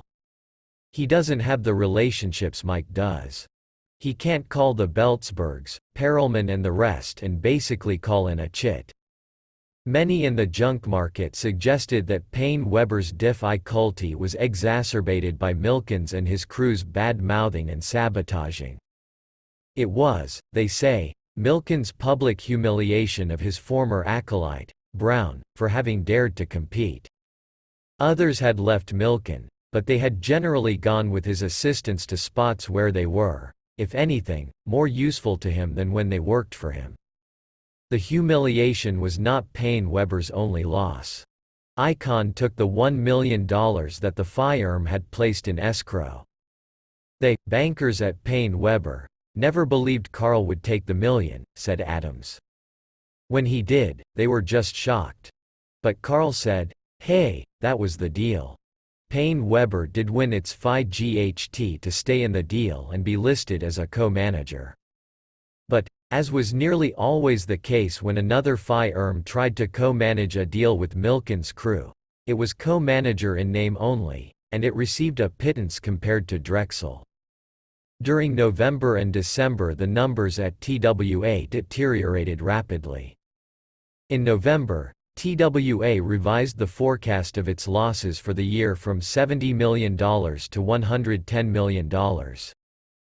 In early December, the night before Milken was to unleash his sales force to sell this deal, TWA got a reading on its November results, which indicated that losses for the year were going to be $150 million. Milken called off his troops. Icahn's agreement with TWA gave him 2 outs. If the airline suffered a material adverse change, or if he could not arrange financing. Both were available to him. Either he was going to change the terms of his deal, paying less cash and more paper, or he would terminate it and sell his position. But who would take him out? The only buyer whose interest in TWA appeared undying was Lorenzo. The unions were violently opposed to Icahn selling out to Lorenzo.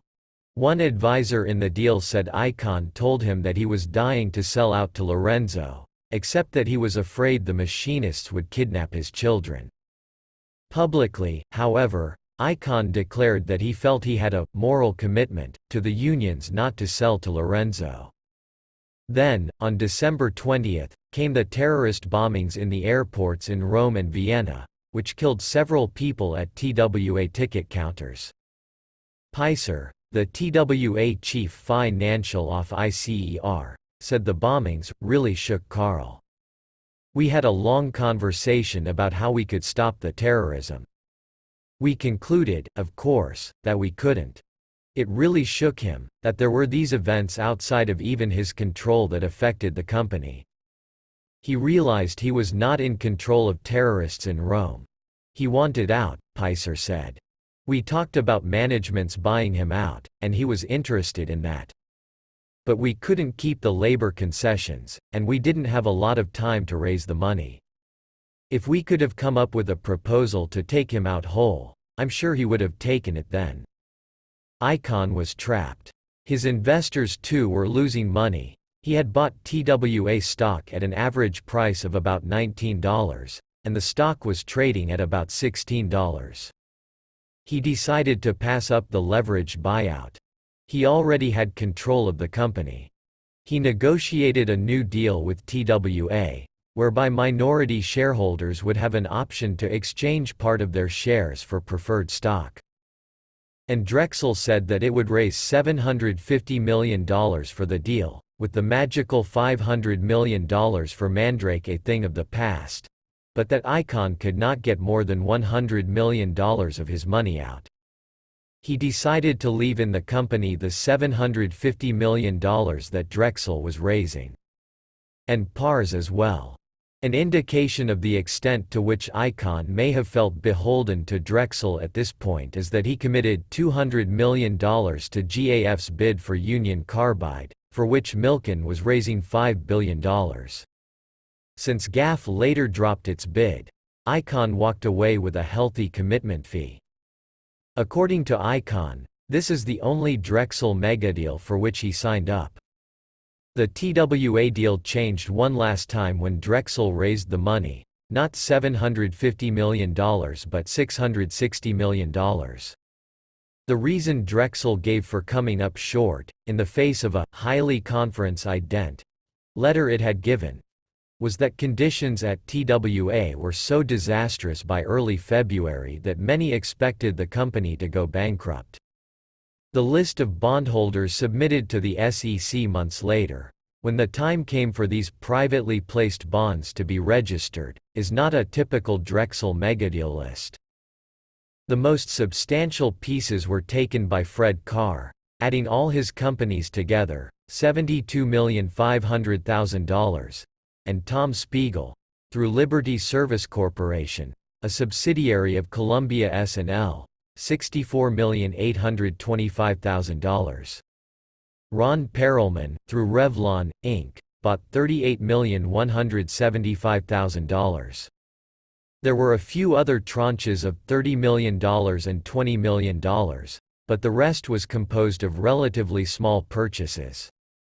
Some buyers came in for as little as $75,000 and quite a few between $100,000 and $500,000. There were executives from Columbia Savings and Loan, a teachers' retirement association, an investment from Middlebury College. One of Milken's protégés, Dort Cameron, is a Middlebury graduate and invests money for the college. The list looks as though it was something of a struggle to create. And that, indeed, was what Icon told TWA when he announced that Drexel was having so much trouble that they could raise only $660 million, not $750 million, and that therefore he wanted to exercise his option to change the terms one more time. He now wanted to lessen the dividend on the preferred that he was offering to minority shareholders. Freund, TWA's advisor, called Fred Joseph to ask whether the company was being jerked around, or whether there really was trouble. Fred called me back and said we weren't being jerked around, Freund recalled.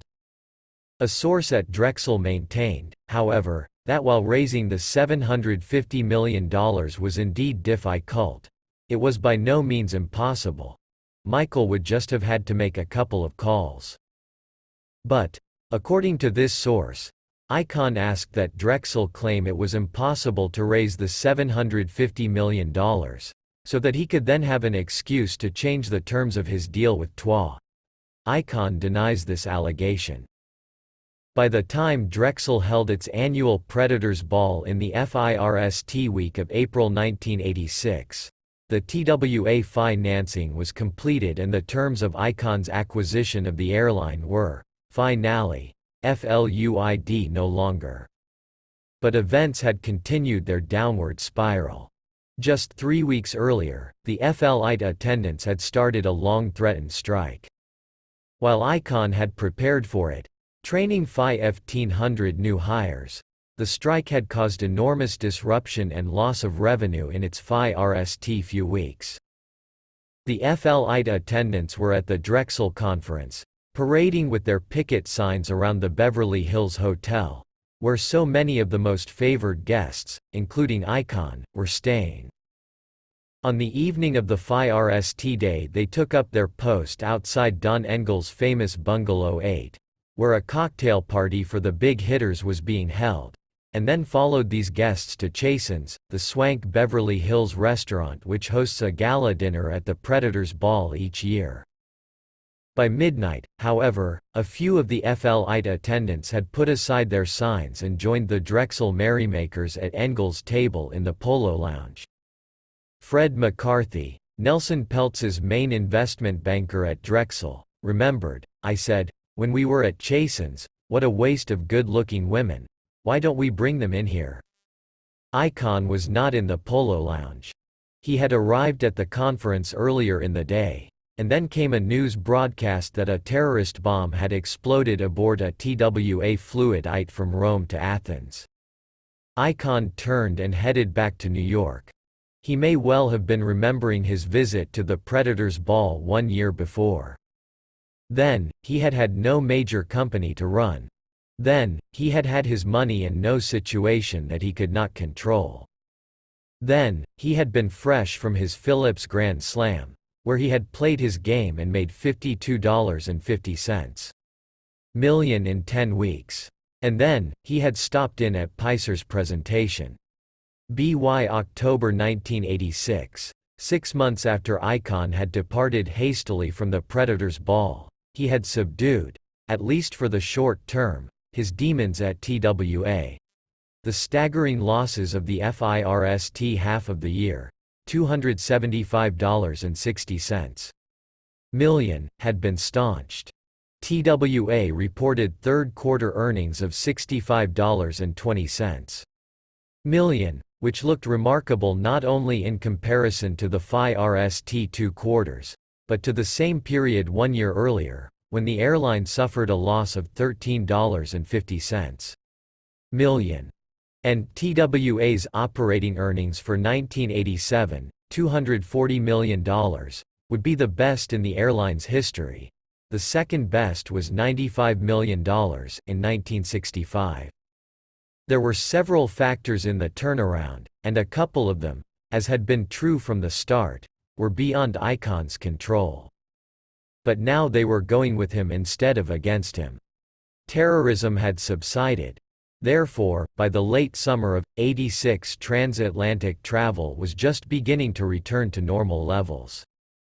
And the price of oil went down, enabling TWA to cut its annual fuel bill by $100 million. Other factors, however, were Icon rot. He had taken on the FLITA attendants, replacing them with newly trained hires, so that while the strike was disruptive, the airline was not brought to a halt. The new hires who replaced the veteran workers started at $12,000 a year and abided by tough new work rules. If the FLITA attendants union succeeds in its ongoing court battle with Icon, the airline could be liable for over $400 million in back pay, and it could also be forced to reinstate the former FLITA attendants. But, for the moment, Icon was the victor in that contest, and he claimed savings of $120 million a year. He had negotiated the sale of a half-interest in TWA's PARS reservation system to Northwest Airlines, giving the airline an infusion of about $200 million. And he had negotiated the $242 million acquisition by TWA of Ozark Airlines, an acquisition that the previous management of TWA had been trying, unsuccessfully, to effect for some time. Ozark had been TWA's principal domestic competitor in vying for TRAF IC to end from St. Louis. Now TWA would control over 80% of that TRAF IC, giving a large boost to its domestic professorability. The acquisition of Ozark was an important move to expand and strengthen TWA, but by far the most dramatic results Icon achieved sprang from his cost-cutting. He had won the early concessions from the pilots and the machinists. He had eliminated layers of bureaucracy at TWA. He had taken on the FLITA attendant strike. He had decided not to renew leases for some planes. Thanks to the drop in oil prices and Icon's talent for chiseling, TWA would see a savings of $600 million for the year. The praise on Wall Street was not universal. In the view of some analysts, Icon was running TWA like a classic short-term play, making moves that would translate into quick professor ITS with no long-range perspective. He was not investing in new aircraft, and TWA's fluid EET was aged. Morale at the company was terrible, with some employees leaving because they were convinced Icon was only waiting for the opportunity to sell it. Still, TWA was now Professor I-table, making an operating Professor ITS about $250,000 a day. It was hard to argue with success. And with the corner turned at TWA, Icahn emerged in early October with his most audacious bid since the one he had made for Phillips Petroleum, an $8 billion tender offer for all shares of the Mammoth USX, the nation's largest steel producer and a force in the energy business, with about $21 billion in assets. With about $650 million from his usual investor partnerships and TWA, which contributed about one-third, Icahn had begun buying USX stock in June and now owned 11.4% of the company. And Drexel said it was highly confident that it could raise $7 billion. Icahn's absorption in TWA had not been complete. He had found time and energy in the spring of 1986 to amass a large stake in Viacom International, the broadcasting, cable television and entertainment concern, and to negotiate with that company's management a thinly disguised greenmail package which afforded him and his major investor, Jeffrey Steiner, a professor IT of about $100 million. But that had been the old green mailer Icahn, just keeping his hand in, turning a professor IT.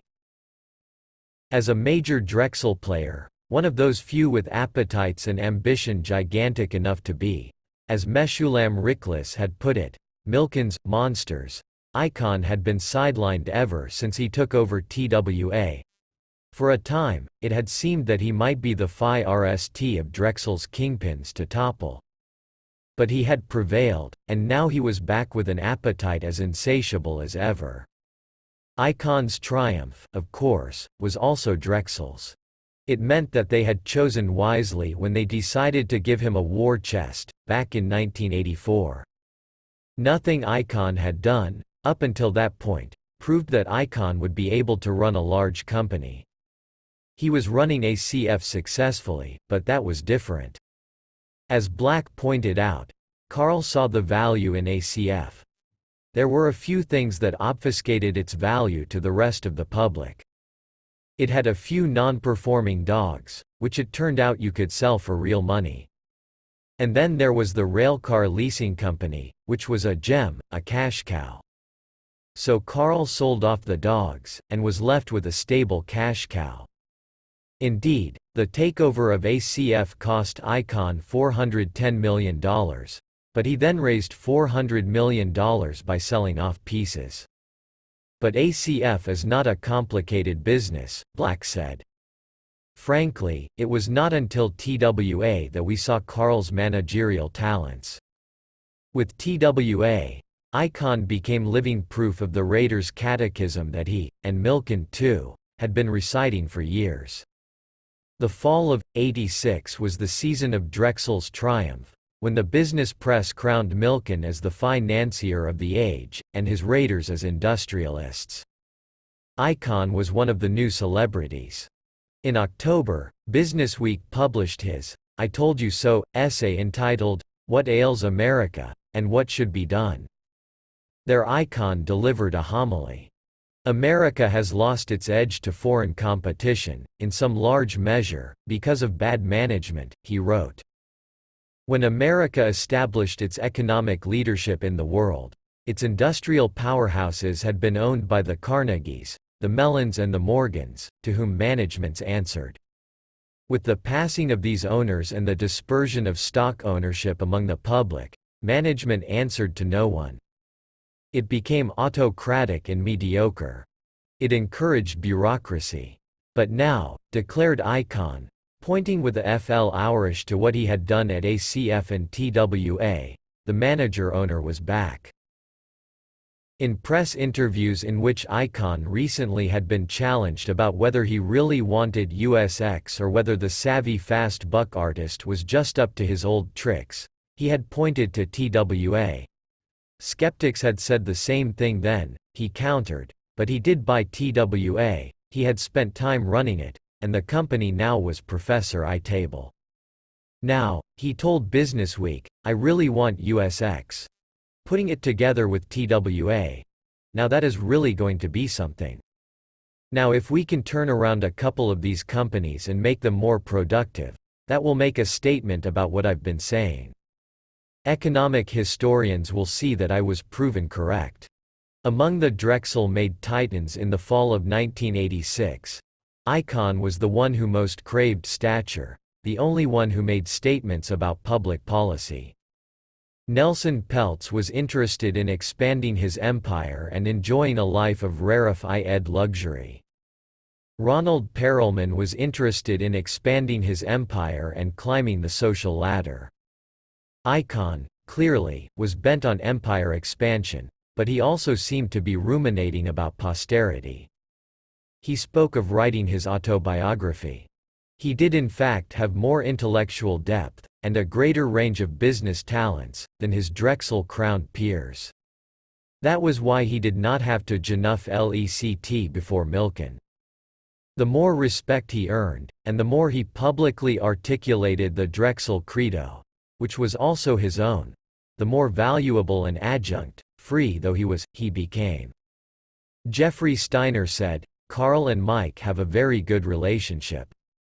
Mike feels, I think, that Carl is different from most Drexel clients, and he is. I don't think that Carl has ever felt as dependent upon Drexel as so many others have."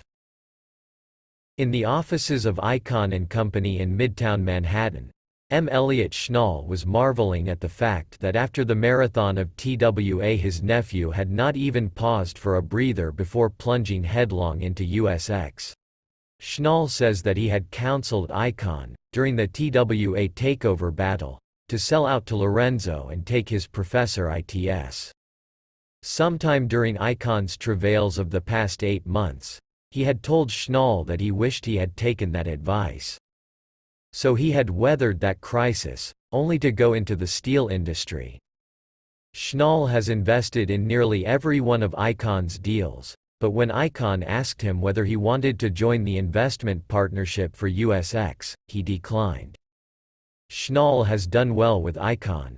In 1985, he made over $1 million. But he laments still that he accepted Icahn's suggestion that Icahn buy out his 20% interest in the company, back in 1974. He calculates and then recalculates what would have been his. In October 1986, Schnall figured Icahn's net Professor ITS at about $300 million and so concluded that $60 million, pre-tax, would have been his. He and Icahn are close. When Schnall is in Manhattan, mainly in the spring and fall, he comes to Icahn & Company nearly every day. He and Icahn banter about Schnall's fateful error. Schnall laughs, but he has never stopped wondering whether Icahn back in '74 had some sense of the bonanza that was coming, and wanted it all. Kingsley, whose small warren of an off-ICE is shouting distance from Icahn's, has no such lost partnership interests to regret. He has remained an employee all these years, which sometimes bothers him and sometimes does not. He says he has moderate needs, which his salary and occasional bonuses satisfy, like college tuition for his children, a car for his son. He still lives in Forest Hills, Queens, as he did when he started working for Icahn, though he has moved from an apartment to a comfortable home, and that suits him. "What do I want, to join the jet setters?" asks Kingsley, although he wouldn't mind having a summer house. Kingsley's off-ICE is a reminder that while he might have made more of a name for himself and more money on Wall Street if he had left Icahn's shadow, at Icahn & Company he has been free to be himself. Stacks of the Financial Times, waiting to be clipped, climb halfway to the ceiling on one side of the room. The window behind Kingsley's desk is nearly obscured by mountains of 10 kiloseconds, annual reports, prospectuses. And Kingsley himself is barely discernible behind the cascading piles of papers that rise from his desk. "Mount Everest," remarked a secretary as she tossed a letter onto the top. From beneath his desk, on his visitor's side, papers spill. And there, too, rest unpacked cartons from the peregrinations of Icahn & Company over the past 2 decades, one from 42 Broadway, one from 25 Broadway. Out of this strange, unsightly chaos has come what Kingsley says with some pride is the overwhelming majority of Icon's targets. He selects, then he proposes, debates, sometimes is rejected by Icon. But they have been together for 20 years, and he has a good sense of what will persuade.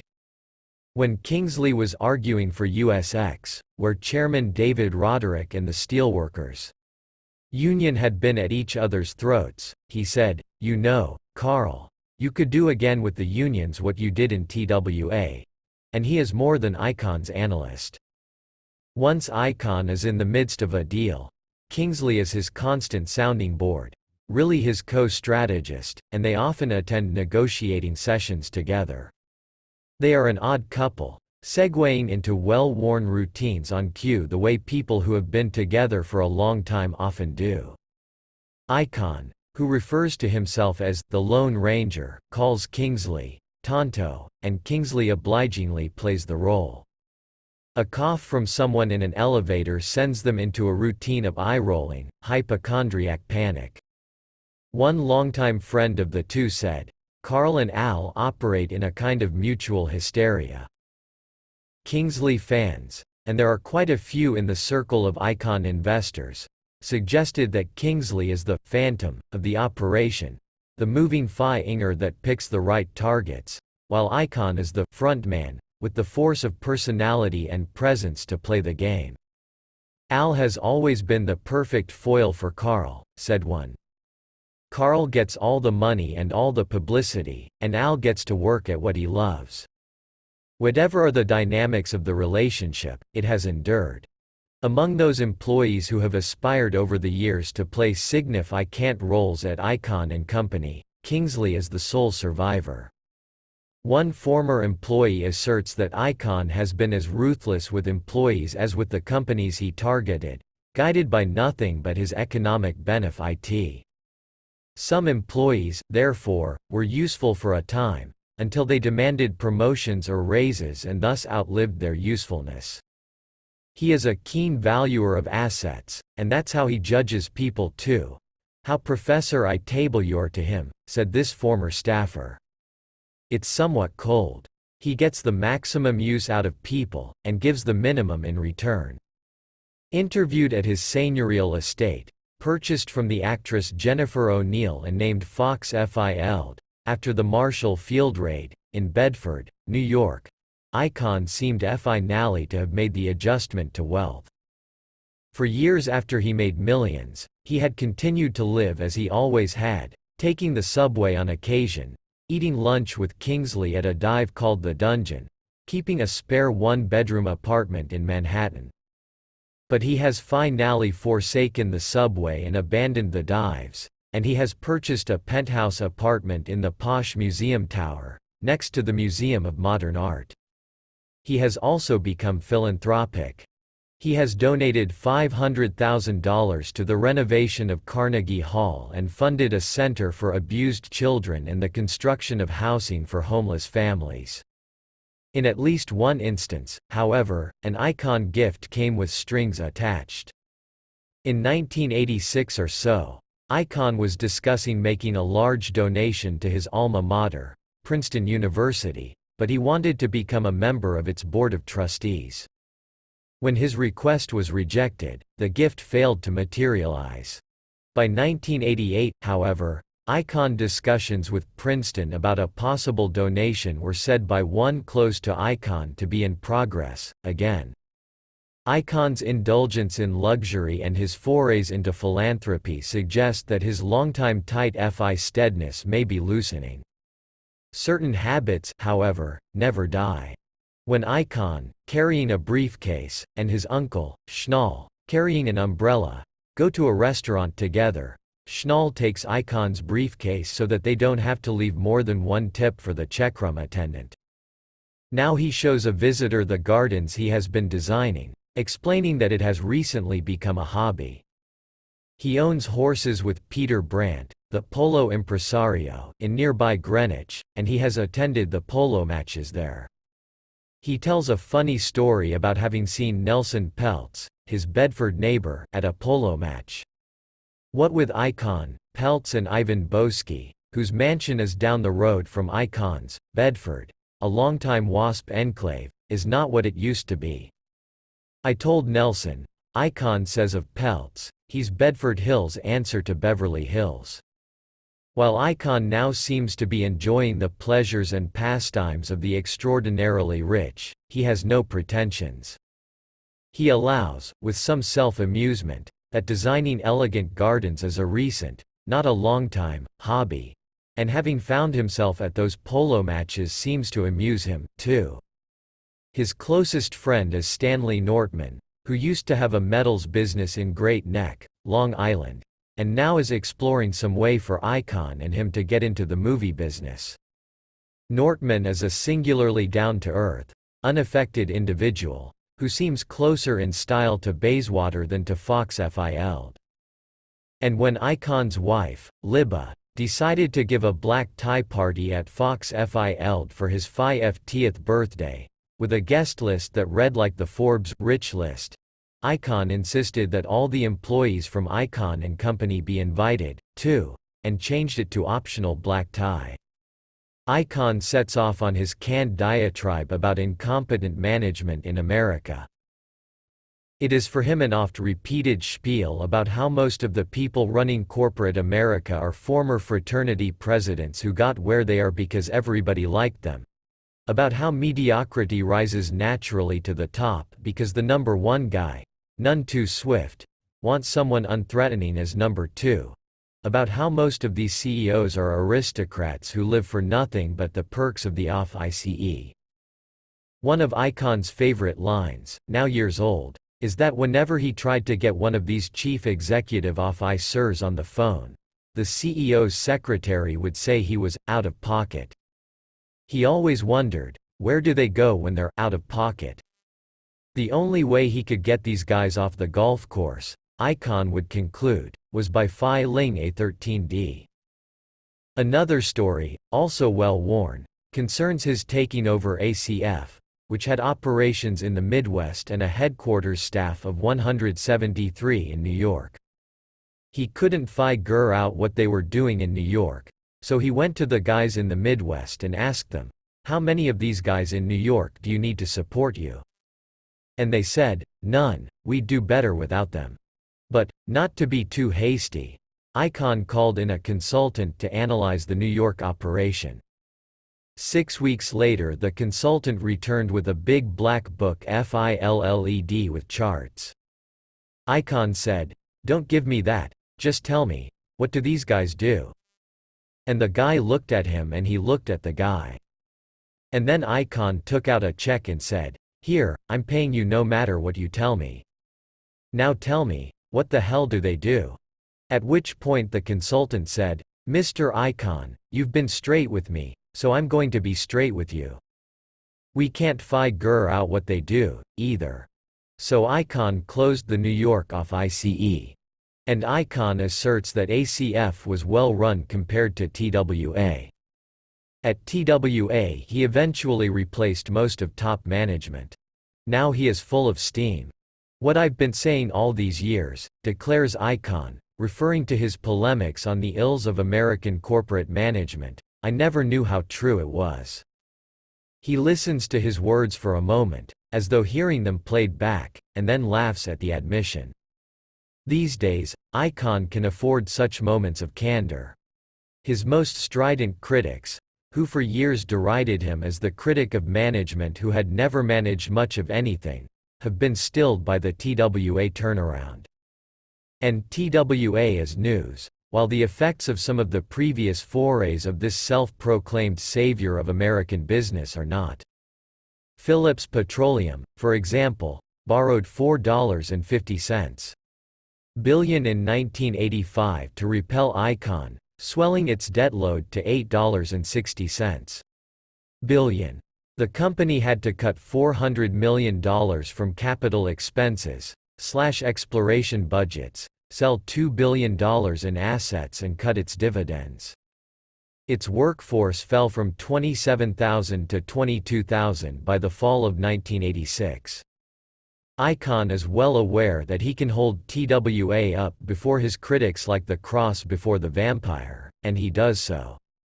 He continually trumpets himself as the savior of TWA, insisting that but for his intercession the company would have gone bankrupt.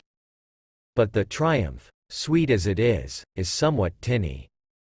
Yeah, he says, I know, this has stopped the critics. But this was almost easy. I mean, you need entrepreneurial spirit, and you need strength of personality, okay. But after that, it's sort of self-evident what has to be done. I mean, it's almost just common sense. The arbitrage with the options, I think, needed more brainpower. The measure of success that for Icahn has always been the most compelling is dollars. Friends say that while he has clearly begun to think about his place in history, one said that Icahn sees himself as heir to the merchant banking tradition of the Rothschilds and Samuel Montague. His drive for dollars appears unabated. And that two preoccupations are hardly in conference lict. The more successful he is as the manager-owner of once floundering companies, the more money he will make. As one longtime associate said, for Carl, it's his report card. Every week, every month, every year. Another friend recounted that he had recently remarked to Icahn, you know, Carl, before too long you're going to be worth $1 billion. What will you do, if you're not happy then?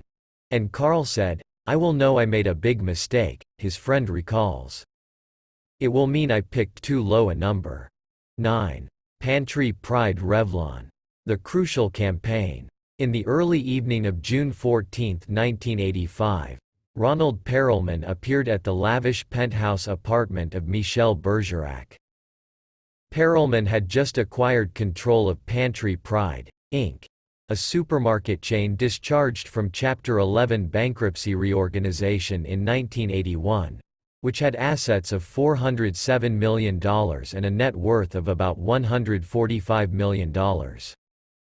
Bergerac was the chairman and chief executive officer of Revlon Inc., the cosmetics and healthcare giant, which as of December 1984 had over $2.30 billion in assets and net worth in excess of $1 billion. Implausible as it would have been in any era other than this one so dominated by Milken the magician, the small-time, unimpressive Perelman, girt by a wave of Milken's wand, had come courting. The chemistry, however, was all wrong. According to Bergerac, Perelman told him about McAndrews and Forbes Holdings, the mini-conglomerate he had amassed in the preceding 8 years with interests including cigars, chocolates, licorice extract and Phi LM processing. I'd never heard of it, Bergerac said. Perelman talked enthusiastically about Pantry Pride and its most alluring asset, a huge tax loss carry-forward of over $300 million that could be used to shelter income. The company, which Perelman was in the process of stripping into a corporate shell, was his planned vehicle for acquiring Revlon. He was about to go on a Drexel roadshow, traveling to cities around the country, making his pitch to junk bond buyers, in order to raise about $350 million. He told me that the dream of his life was to buy Revlon, recalled Bergerac. I said that that was wonderful, but it was not for sale. He said that he would bid in the low 40s. He said that he would do wonderful things for me. I said that I didn't have much taste for being bribed, and goodbye. Perelman had offered wonderful things, personal inducements, in addition to assuring Bergerac that all his severance agreements, including his $15 million golden parachute, would be honored, and that he, Perelman, would want Bergerac to stay on as chief executive. One associate of Bergerac recalls Bergerac remarking angrily, shortly after the Perelman encounter, "Can you imagine this guy, saying he's going to make me a rich man?" Lawyer Arthur Lehman, whose Phi Paul, Weiss, Rifkind, Wharton and Garrison, had been counsel to Revlon for decades, had also worked for Perelman in recent years, and he had arranged this encounter. Ronald was sensitive to Bergerac's position as the CEO, and he really wanted to please, but he went about it in the worst possible way, Lehman said. Perelman said that he and Bergerac had a very cordial meeting, lasting about an hour and a half, and that Bergerac suggested that they make a dinner date to discuss the transaction further. Then, Perelman said, Bergerac cancelled the dinner, saying it would be pointless to meet because he was not going to do the deal. Perelman denied that he offered Bergerac extra inducements. I never even mentioned or hinted or winked about his getting anything. Associates of both men agree that their personal styles must have blended like oil and water. Bergerac is a courtly, somewhat imperious, urbane, witty Frenchman.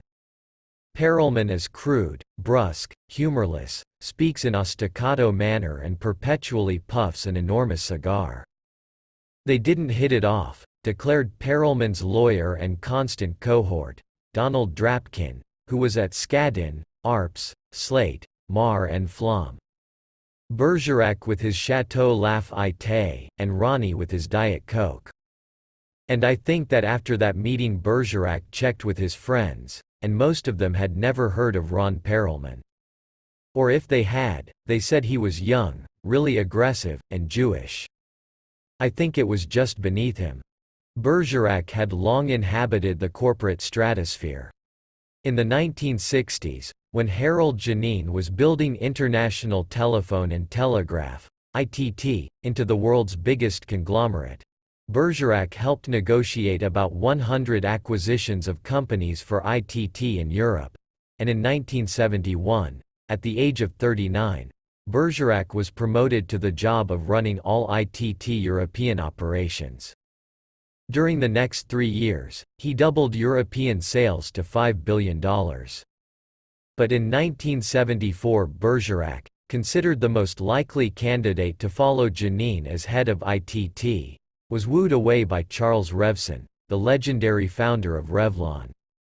Revson had courted Bergerac for several years, and when he finally won him Bergerac received what was then an unprecedented bonus, $1.50 million. For a time, the financial press referred to Bergerac as Kadif-i-Shish, after the Yankees pitcher Kadif-i-Shish Hunter, who also won a 7 Gur contract at that time. In 1978, Bergerac was the subject of an admiring cover story in Time magazine, which noted that the company had survived, triumphantly, the death of its founder, Revson, and that in 4 years, since Bergerac had taken over, sales and Professor ITS had multiplied about 2.5 times, twice as fast as the industry average. In the last several years, however, Bergerac had lost some of his star quality. The company's earnings reached a peak of $192 million in 1980, dropped to $111 million in 1982, and essentially stayed at that level through 1984, though in the first half of 1985, just as Perelman was approaching, they began to rise by about 10%. The weakness was in the cosmetics business. When demand slackened in the early 1980s and competition intensified, Revlon lost market share and Professor ITS. Meanwhile, however, Bergerac had vastly expanded Revlon's healthcare business, making 11 acquisitions and increasing revenues tenfold in the past decade. With its stock in 1984 trading in the mid-30s, considerably below its breakup value, Revlon had attracted the attention of some investors known as the Freites Group, after their leader, Joseph Freites, a wealthy Oklahoma investor, who went to Milken to explore financing. According to one member of that group, secret talks were held with Bergerac, who was not opposed to the idea of a buyout in which he would continue to run the company and would own 10 to 15%. Bergerac asked repeatedly whether the financing was in place, and was assured that it was. But when the group was ready to go public with their proposal and made their formal approach in a meeting at Arthur Lehman's office in the spring of 1984, Lehman determined, in a call to Milken, that their financing negotiations were in the most preliminary stage. Bergerac, furious, sent them packing with a cursory public denunciation, referring to them as the gin rummy gang, saying their only money came from the kitty for their card games in Southampton. But in the acquisition-happy marketplace of 1984, once the Freights Group had made their approach, the company was in play. That summer, Alan Clore, the English investor who had climbed on the Icon bandwagon in Marshall Field, acquired stock. Realizing his vulnerability, Bergerac explored with his investment banker, Peter Jacquith of Lazard Frères, the viability of his leading a management leveraged buyout, but they concluded that the price that would make the deal workable, in the low 40s, would not pass muster with the board. And then, for about 6 months, the rumors quieted, and Bergerac did nothing to pursue his own buyout. In the spring of 1985, however, Perelman had extended his feelers. Drapkin enlisted the help of Joseph Flom, senior partner of Skadden, Arps. Flom talked to Felix Rahotin, senior partner of Lazard Frères, about Perelman's interest in Revlon. Rahotin said later that Flom was talking about a leveraged buyout with management, and that he responded that for Lazard to render a fairness opinion the price would have to be in the mid-50s. Simon Rifkind, founder of Paul, Weiss, and, at 84, a luminary in the bar, dipped his oar into these waters. Rifkind had been on the Revlon board since the late FIFTIES and was executor of the Revson estate. He had also been counsel to the family of Perelman's FI-RST wife, Faith Golding Perelman, for generations, and had become a director on the board of McAndrews and Forbes. Now, just before the June meeting, he spoke to Bergerac on behalf of Perelman, describing him as a kind of young Larry Tisch. Arthur Lehman, Rifkin's protégé and heir apparent in the Paul, Weiss firm, said Perelman came to have lunch with him and talked about how Revlon was bound to be sold in any case, and he would do well by the shareholders and well by Bergerac. He said he really needed Michel because he was a wonderful operator and he, Perelman, was not an operating person. Lehman also recalled that Flom told him that Perelman had never done a hostile deal, with the clear implication to me, Lehman added, that he would not.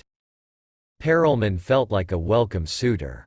The signals we were getting in May and June were all positive, he asserted. We were hearing back from Felix and Arthur things like, the price, has to start with a 5A, but it could end with a 0, and, we like the music we're hearing. But all this high-powered matchmaking back I read when Bergerac met Perelman in mid-June and the reality of Ronald Perelman and Pantry Pride and Perelman's banker, Drexel, making it all possible via the sale of junk bonds hit home with Bergerac. Bergerac didn't know much about Drexel before Perelman's visit, but he quickly learned. Michael Milken is very clever, Bergerac declared. He has done the same thing that Delfim Neto, who was finance minister of Brazil, did there. No one would lend Brazil money, so Delfim Neto said to the bankers, "What does it cost? I will pay whatever it takes." Well, Milken realized people would do the same thing. All these people whom the banks would never lend to in a million years, and Milken says, "Here's 100 million. And they say, "Wonderful." In the old days, people to whom the banks would not lend went to pawnbrokers, who charged an arm and a leg. Now Drexel has inserted itself between the pawnbrokers and the banks. As Bergerac's comments suggest, Revlon was indeed a class war, between the corporate America and Wall Street elite, and the Drexel arrivistas. It was not simply a turf battle, to be sure. Most of the defenders of Revlon in this FI-GHT genuinely deplored the junk bond depredations as financial free-for-alls hurtling toward disaster, and they believed, moreover, that these high-risk players were violating the law to achieve their goals. But beneath these complaints of principle lay something more visceral. The age-old hatred for the outsider, always exacerbated when that undesirable other dares to venture beyond his conference INES and encroach upon the elite's preserve. Certainly those in Perelman's camp perceived the violent opposition they encountered as generated by class bias. Howard Gittes, a well-connected Philadelphia lawyer who left his law firm to join Perelman shortly before the Revlon battle, recalled Perelman's early overtures. At the beginning, we really believed that we would be able to do it friendly. There was a lot of suggestion that, especially with his huge parachute in place, this was a chief executive who would not kick and scream. But I'm convinced that Bergerac's was a non-economic, emotional reaction. He didn't want Revlon to be sold to Panty Pride, as he called it, and then Marty Lipton, of the law firm of Wachtell, Lipton, Rosen and Katz, and Felix Rohatyn, fanned that feeling of Bergerac's. Their attitude was, who are these people, coming in to buy a company like Revlon? They're upstarts that nobody ever heard of, and they're financed by Drexel, an upstart itself. Perelman is one of the great stories of coming from nowhere in the last decade, commented one of his associates admiringly in early 1986. 7 or 8 years ago, when I met him, he didn't even have a business. Today he's worth maybe $500 million. Indeed, Perelman's life story reads like a parable of these leveraged times. He grew up in comfortable circumstances in Philadelphia, where his father, Raymond Perelman, owned a small metal fabricating firm, Belmont Industries. Ronald Perelman graduated from the University of Pennsylvania and then from the Wharton School, receiving an MBA in 1966. His marriage to Faith Golding, whose grandfather had founded the Sterling National Bank and the Essex House Hotel in New York and had amassed a fortune, obviously pleased Perelman's parents.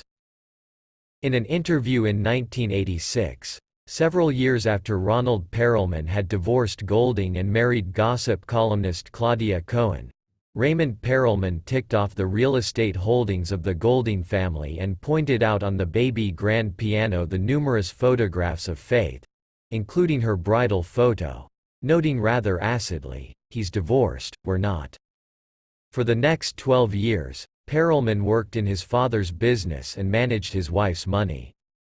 Then, in 1978, at age 35, he decided to venture out.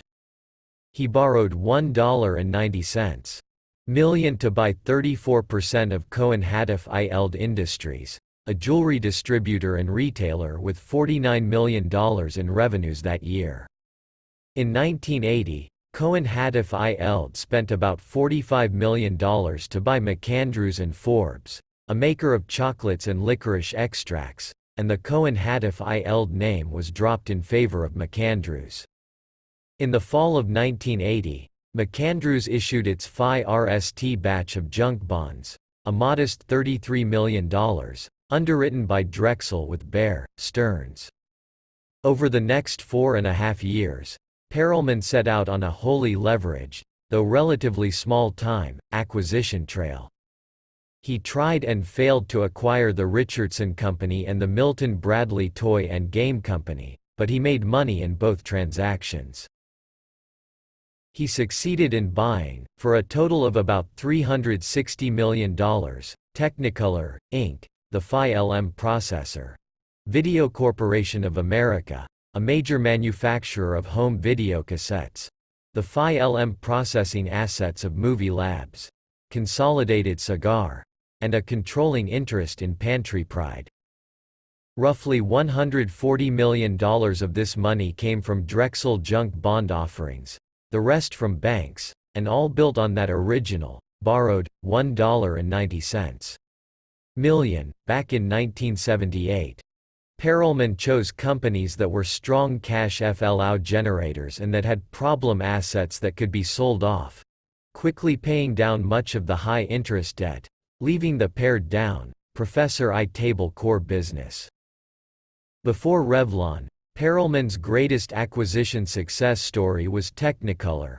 the Phi-LM processing company, which he bought in early 1983 for about $105 million, and an additional $20 million of assumed debt.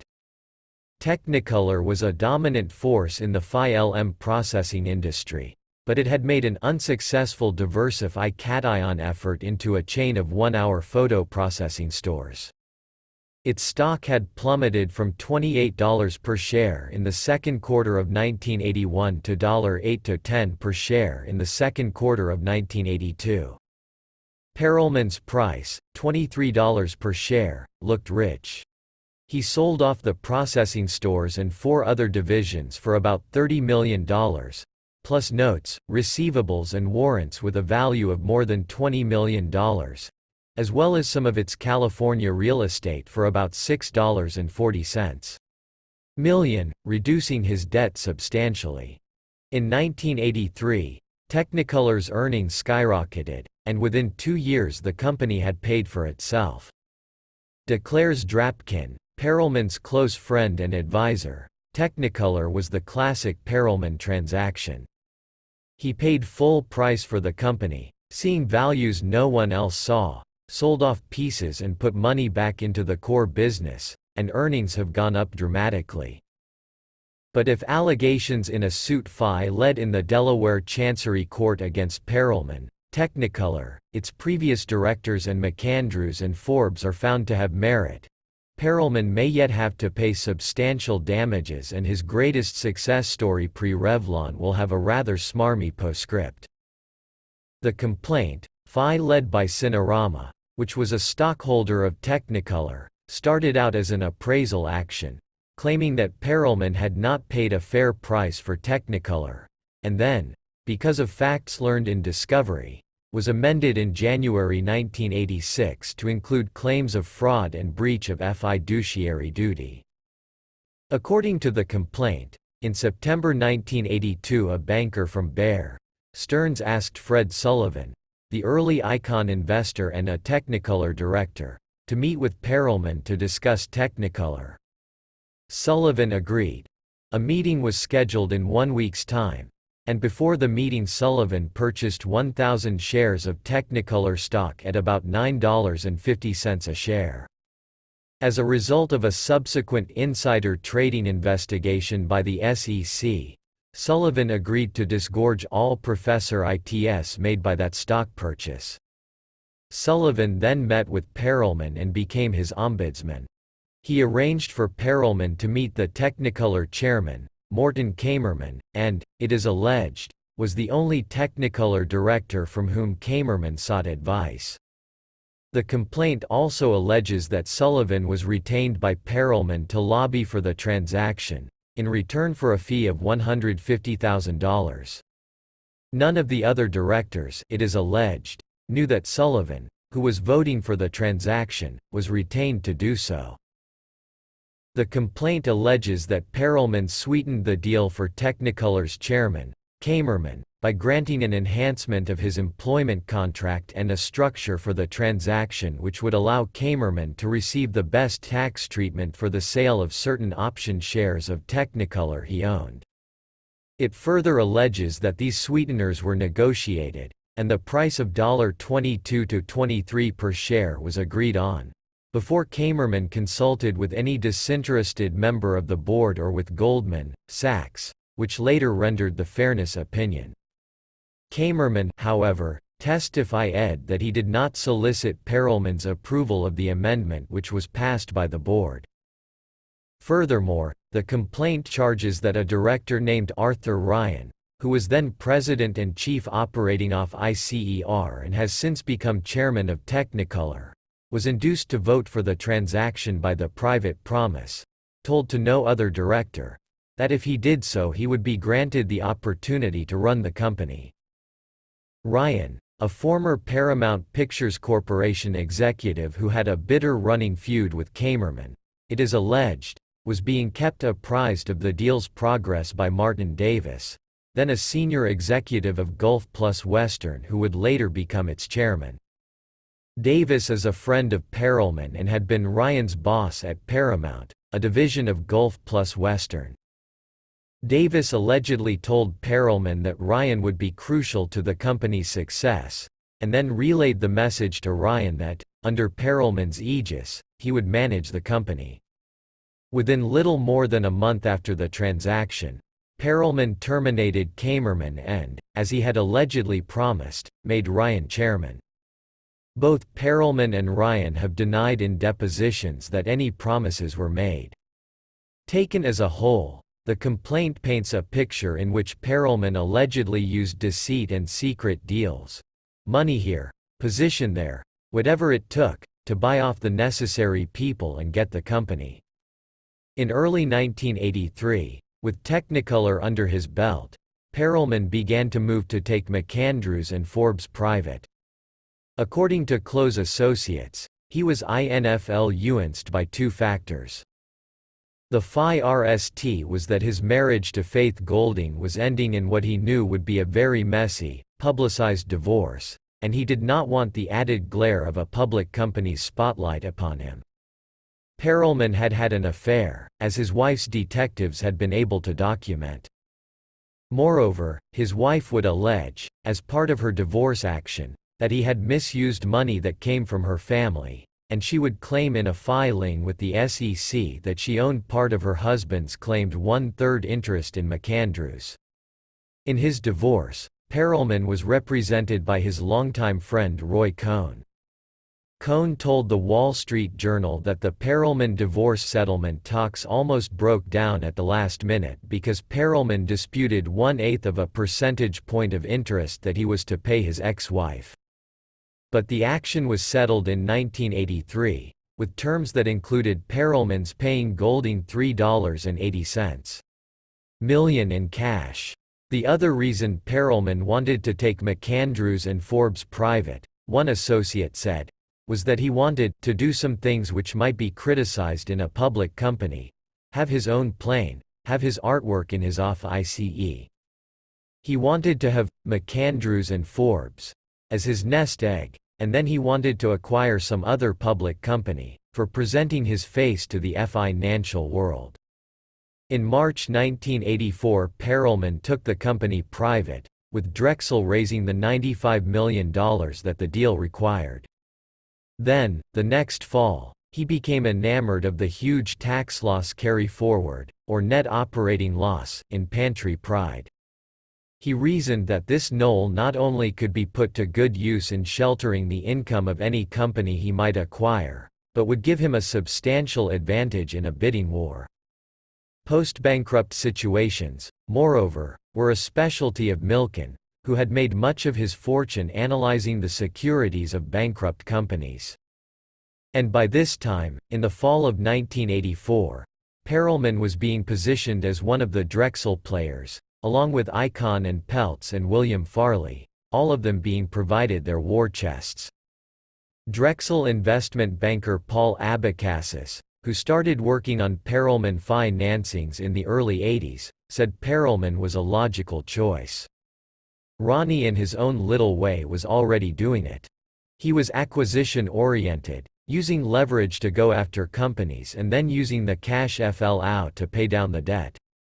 Also, his personality was right, he was extremely ambitious, willing to take risks. It was a natural. There were obstacles, however, between Perelman and Pantry Pride. The idea had been brought to Perelman in late '84 by Patrick Rooney, a co-founder of the brokerage house of Rooney, Pace Group Inc., since closed down, which specialized in initial public offerings of small, risky companies, and which had one of the worst reputations on Wall Street. It also had a close relationship with Drexel. In the summer of 1984, Rooney, Pace had done a $25 million junk bond offering, at an interest rate of nearly 18%, which according to the prospectus was underwritten by Rooney, Pace but which in fact was placed by Milken. One associate of Patrick Rooney said that Milken thus extended himself because the plan was to have Rooney, Pace pick up the smaller or riskier junk business. A buyer of the Rooney, Pace paper also conference IRMED that it was sold by Milken. In late '84, Rooney was about to wage a proxy Phi GHT for Pantry Pride. According to one insider, Perelman did not want to join Rooney in that Phi GHT for fear that he would be tarred by the Rooney paintbrush. According to another associate, Perelman also felt that, given the allegations made by his former wife during their divorce, he would suffer in the mudslinging of a proxy contest. And his fi problem with joining Rooney was that Drexel was representing Pantry Pride. "We made Ronnie sit on the sidelines, because we didn't want one client going after another," said investment banker Stephen Weinroth of Drexel, describing the policy that would be invoked less than 6 months later when Icahn went after TWA. In Perelman's stead, Philadelphia lawyer Howard Gittes joined the Rooney team, though Gittes claims he was acting independently. Perelman continued to hold a large block of stock. Then, when Gittes and Rooney lost the proxy vote in early 1985, Perelman stepped in. And with the advent of Perelman, Grant Gentry, the chairman of Pantry Pride, who had fought bitterly during the proxy Phi GHT, became malleable. With Drexel representing both sides in the negotiations, McAndrews and Forbes acquired control of 37.6% of Pantry Pride, for $60 million. And Gentry received a payment, some of which was structured to be paid out over his lifetime, of about $3 million with additional payments of $150,000 for the rest of his life, in lieu of a pension. Now, having had his way with Technicolor and with Pantry Pride, Perelman moved on to Revlon. In the junk bond takeover war, which began in earnest in early 1985 with Icahn's raid on Philips, Revlon was the crucial campaign. That was where the most impassioned corporate defenders were united against Milken's onslaught, where they unloaded everything in the takeover defense arsenal, and where they fought down to the wire, committed to evading Perelman at all costs to the very last moment. What they lost sight of, particularly as Perelman, by the good grace of Milken, kept upping his all-cash bid, was that Perelman's money was as good for the shareholders as anyone else's. In the end, they sought so desperately to escape his clutches that they undid themselves. To Bergerac and his advisors, and to the rest of the corporate establishment that watched with fear and trembling, the Phi GHT for Revlon was a rude introduction to a new world. All the brainpower, clout and class connections that Revlon summoned were no match for the raw financial might of Drexel. Michael Milken had become the great equalizer. At the outset, it seemed to Revlon's advisors, and to much of Wall Street, preposterous that Pantry Pride would prevail. For all the furor in Congress over Drexel and its junk bond financed takeovers, the facts were that by mid-1985 few had succeeded. In the most highly visible and emotion-charged bids, Icahn's for Philips and Pickens for Unocal, the companies had fended off the raiders. Triangle's bid for National Can had succeeded, but that had not exactly started out hostile. National Can was in the midst of trying to do its own LBO, and its directors had said they would consider any higher price by another bidder. Before Perelman made his bid for Revlon in August 1985, the single instance of a Drexel-backed deal that had started hostile and gone to completion was Coastal Corporation's takeover of American Natural Resources Company, ANR, which had turned friendly after 2 weeks' bitter struggle in April 1985. And ANR, an Oklahoma pipeline manufacturing company, was not Revlon. As one Pantry Pride strategist recalled, the attitude on the street was, how could a major institution like Revlon be taken over by someone like this, a complete unknown, someone who'd made his wealth in cigars and licorice, not to mention with his wife's money? Dennis Levine, the Drexel investment banker who represented Pantry Pride in the Revlon battle, recalled Martin Lipton's attitude when the Phi GHT was just about to begin, in mid-August. Levine was in Lipton's ICE at Wachtell, Lipton on another matter. Lipton had just been retained to represent Revlon, and Levine had mentioned that he would be advising Pantry Pride. "Don't waste your time," Marty said. "Pantry Pride will never get Revlon." Lipton brought more than the usual defense lawyer's fervor to this deal. Over the course of the preceding year, Lipton, who had built his firm and his wealth on a takeover practice, had emerged as one of the most outspoken and vehement enemies of what he called the two-tiered, bust-up junk bond takeover. Two-tiered referred to the fact that bids had featured a front end which paid cash to tendering shareholders and a back end which paid debt securities, thus pressuring shareholders to tender speedily so as not to be left in the second group.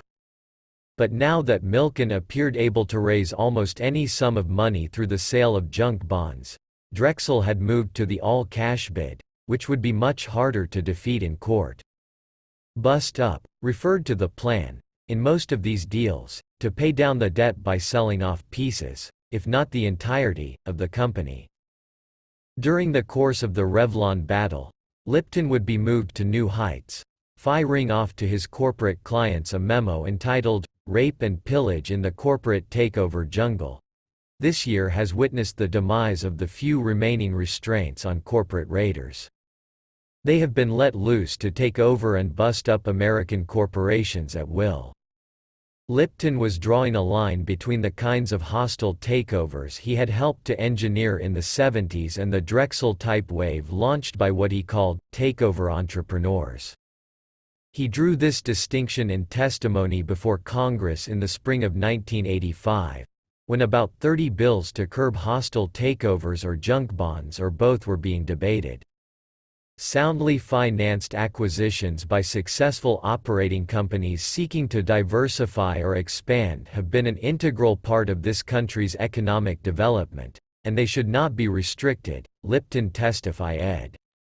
But the bust-up takeovers by takeover entrepreneurs move assets into hands that professor IT by reducing expenditures for research and development and capital improvements, while a very high percentage of the revenues produced by the acquired assets are diverted to paying the debt incurred by their acquisition. The result is enormous professor ITs for the takeover entrepreneur in the short term, and badly weakened companies, both financially and operationally, in the longer term. What we face today, Lipton warned, is not different in substance from what happened in 1928 and 1929. Privately, Lipton expressed another concern, one shared by many of the businessmen and lawyers who were part of the Jewish establishment in New York, and by some of the Drexel contingent as well. They feared that the common strain among these nouveau entrepreneurs and their nouveau bankers at Drexel, an overwhelming majority were Jews, would unleash a backlash of virulent anti-Semitism. Lipton and other corporate defenders had already felt its undercurrent in the executive suites of the Fortune 500 corporations that had come under Milken's gun. Should the kind of economic disaster that Lipton and others were prophesying take place, they feared that Jews would be scapegoated. As one Drexel client who shared Lipton's concern put it, "It used to be that the Jews would go into Manny Hanny, or Morgan Guarantee, and they'd beg for money, and they'd be rejected, while the Gentiles would come in and they'd all go to lunch and smoke cigars. Now it's a shift of power to the Jews. Drexel is making these huge sums of money, and the banks comparatively little. The problem is, all the entrepreneurs are Jews with the exception of Pickens and Lindner, a longtime supporter of Israel, is the most Jewish non-Jew I've ever known." Lipton had been practicing what he was preaching on the public podium. He had refused business from takeover raiders, including former client Sir James Goldsmith. More significantly, he had turned down Fred Joseph's repeated offers to split Drexel's legal work three ways. Among its longtime firm, Cahill, Gordon and Reindl, Skadden, Arps, and Wachtell, Lipton. In fact, Lipton had represented Drexel in one vital matter in the spring of 1984. But that was before Milken's takeover machine had really gotten into gear. Milken's only effort, at that point, had been Mesa Gulf. Lipton had been invited to speak on a panel at the 1984 Drexel High Yield Bond Conference. While he was there, Drexel executives learned of a planned coup d'état by their 35% shareholder. Groupe Bruxelles Lambert SAGBL was unhappy, among other things, about the fact that Drexel was reaping so many millions but paying no dividends on its stock. Lipton organized a defensive maneuver whereby the rest of Drexel shareholders voted to change the FI-RM's charter in such a way as to hamstring their Belgian partners. In the end, a compromise was reached. GBL got its desired dividend in return for lowering its holdings from 35% to 28.5%. They exchanged common shares for preferred. Since they did that, the value of the common had skyrocketed. That was the only time Lipton had agreed to represent Drexel. How Lipton had gone from hired gun, who with his friend and rival Joe Flom virtually had created the takeover business in the 70s, to crusader, even turning down business in the name of his cause, bemused many who knew him. Some questioned whether the impassioned polemic sprang at least in part from a shrewd business judgment, to curry greater favor with his beleaguered corporate defense clients and thereby enlarge his franchise, something which Goldman Sachs had done in the early 70s, when it announced it would not represent aggressors in a hostile deal. Or it may be that Lipton, like certain regents of the takeover world, felt proprietary about it, responsible for it, and abhorred the ways in which the newcomers, Drexel's parvenus, were changing it. Another outspoken and high-powered foe of the junk bond takeover by the spring of 1985 was Lazard's Felix Rohatyn, who was now brought in to represent Revlon. Like Lipton, Rohatyn had testified before Congress, and, like Lipton, he had sought to differentiate between those hostile takeovers which were fair and soundly financed, in which he as advisor, like Lipton, had made much of his money, and the current junk bond variety. The risk in financing these megadeals with junk paper is twofold, Rohatyn had testified. First, the paper is not secure. In order to service the high rate of interest, companies have to either improve operating performance significantly or, what is much more often the case, make asset divestitures, which may not be desirable.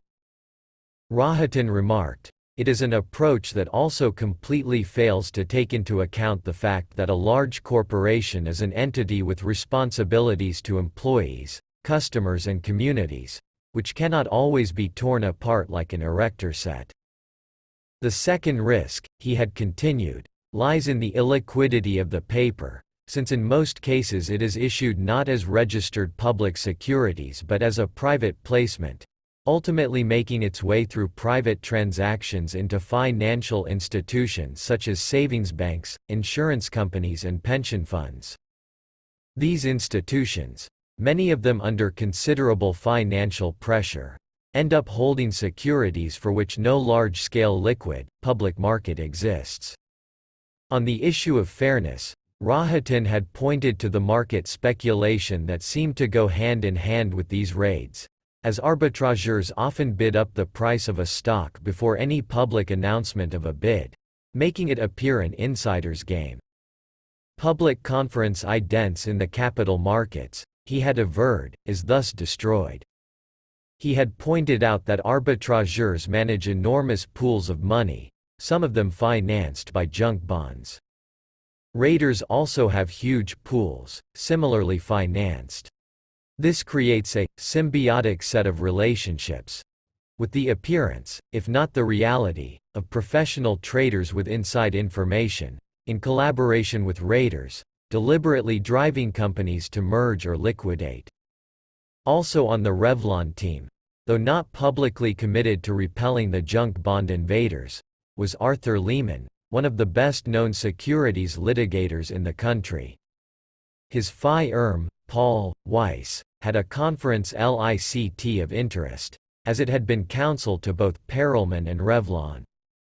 Lehman decided that it would nonetheless be appropriate for him to work on the corporate defense for Revlon, one of the firm's largest clients for over 20 years, but not on its litigation. Lehman brought in Wachtell, Lipton to head the litigation. Capping the Revlon lineup was Simon Rifkind, a former federal judge and Lehman's senior partner. He was a crucial player. He was a very influential director on the Revlon board, and the Revlon lawyers were able to wave his mantle before the court.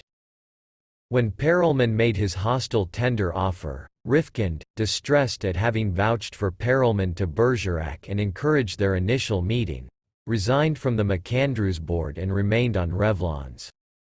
A day or two before Perelman made his offer, he had asked to meet with Rifkind. The judge tried hard to dissuade him, said Lehman, who attended the meeting. He told him there were greener pastures elsewhere. He said that Ronald would never be perceived the same again after mounting a hostile raid. He said he wouldn't be following the path of Larry Tisch. But he didn't ask Ronald, for his sake, not to do it. As for Ronald, Lehman continues, he obviously cared a lot about what the judge thought of him. He wanted the benediction of Abraham. The only eminence gris that Perelman had in his Comer was Joe Flom, a senior partner of Skadden, Arps, who had expanded it from its core takeover business to become a full-service firm and a national powerhouse. Flom is a consummate strategist. Here he played his most significant role at the beginning and at the end. The day-to-day handling of the deal he turned over to Donald Drapkin, the then 37-year-old Skadden partner who had vaulted over many of his more senior colleagues to become Flom's protégé. He had become Perelman's close friend and lawyer 3 years earlier during Perelman's failed attempt to acquire Richardson. In line with the Drexel tenet that people work best when they have an ownership stake, Perelman had made Drapkin a principal in this deal.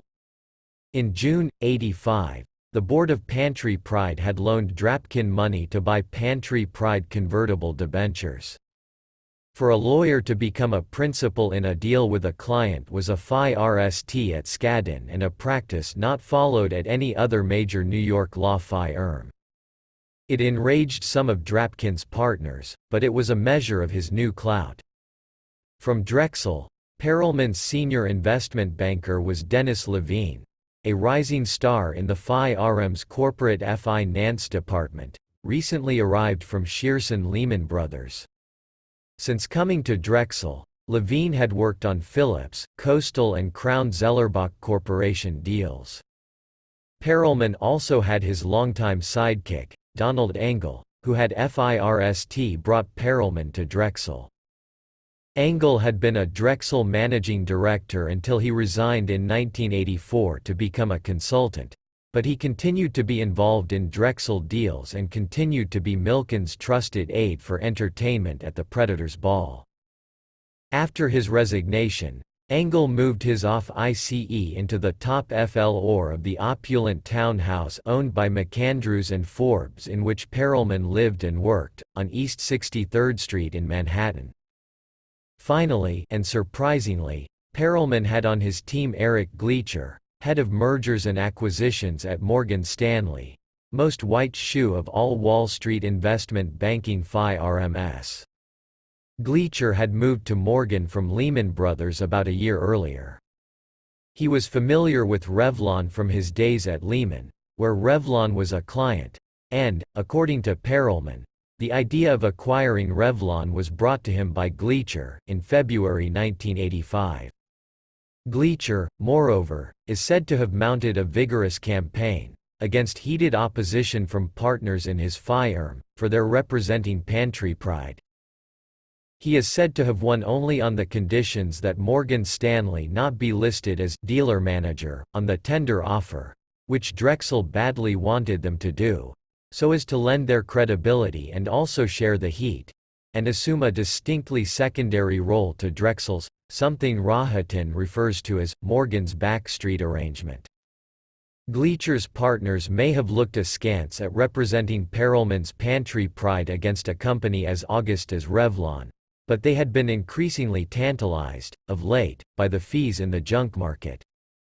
In fact, since the fall of 1984, the venerable Morgan Stanley, along with many other investment banking firms on the street, had been struggling to break Drexel's stranglehold on the junk market. By mid-1985, however, Morgan's record was an embarrassment. One of its inaugural junk underwritings, a $25 million issue for a Houston oil and natural gas company, Oxoco, a deal which Drexel had declined to underwrite, went into default after about 6 months. According to Forbes, the biggest loser on that deal was Morgan Stanley, which, when it couldn't sell the $25 million offering, took $18.20 million itself, and, after default, with the bonds worth about 35% of face value, suffered a loss of over $10 million. Drexel came to the rescue with one of its famed 3.9s. It was one thing to try to break into a market, however déclassé that market was. But it was quite another to join Drexel in one of its most daring assaults on the corporate establishment, and to assume a subordinate role. That Morgan Stanley would play handmaiden to this renegade firm was shocking to the rest of Wall Street and a measure of just how much of a force Drexel had become. William Loomis, a general partner at Lazard Frères, who worked on this deal with Rohatyn, said, "3 things made this deal a departure for Morgan Stanley. That they acted jointly with Drexel. That they acted secondarily to any other investment bank, let alone Drexel. And that they would go out and attempt to sell things that their client didn't own. That is really un-Morgan Stanley." Morgan Stanley was in charge of divestitures in this deal. And the divestitures, of course, were what made it all possible. Perelman's plan, at least at the start, was to do here what he had done on a much smaller scale in his earlier acquisitions, with Technicolor perhaps the best example. Acquire the company with virtually all debt and then sell off the pieces he didn't want, using the proceeds from their sales to pay down the debt and getting the remaining business virtually for free. Perelman made this plan explicit in his tender offer document, stating that Pantry Pride believed it might be able to realize up to $1.90 billion, the total of his offer, at the starting $47.50 per share price, from the sale of substantially all the assets of Revlon, excepting the beauty business. And it was, obviously, necessary to firm up these divestiture prices as much as possible, for Perelman, and, more to the point, Drexel, to know just how much they could afford to bid. One of Revlon's FIRST defensive moves was to try to shame Morgan Stanley out of the deal. Marty Lipton called them up and said, "How can you guys be getting in bed with Drexel?" claimed Dennis Levine.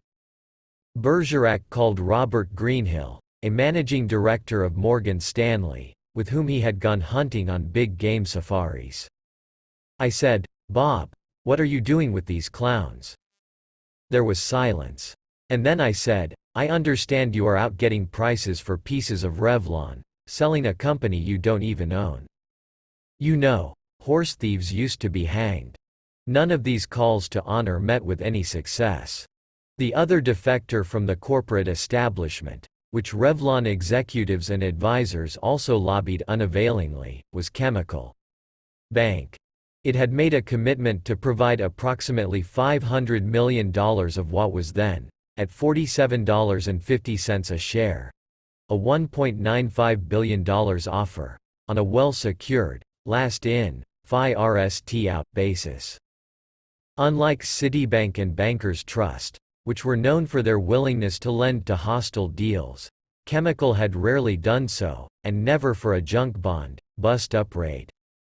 Also, its policy was to refuse to lend to a hostile acquirer of a client.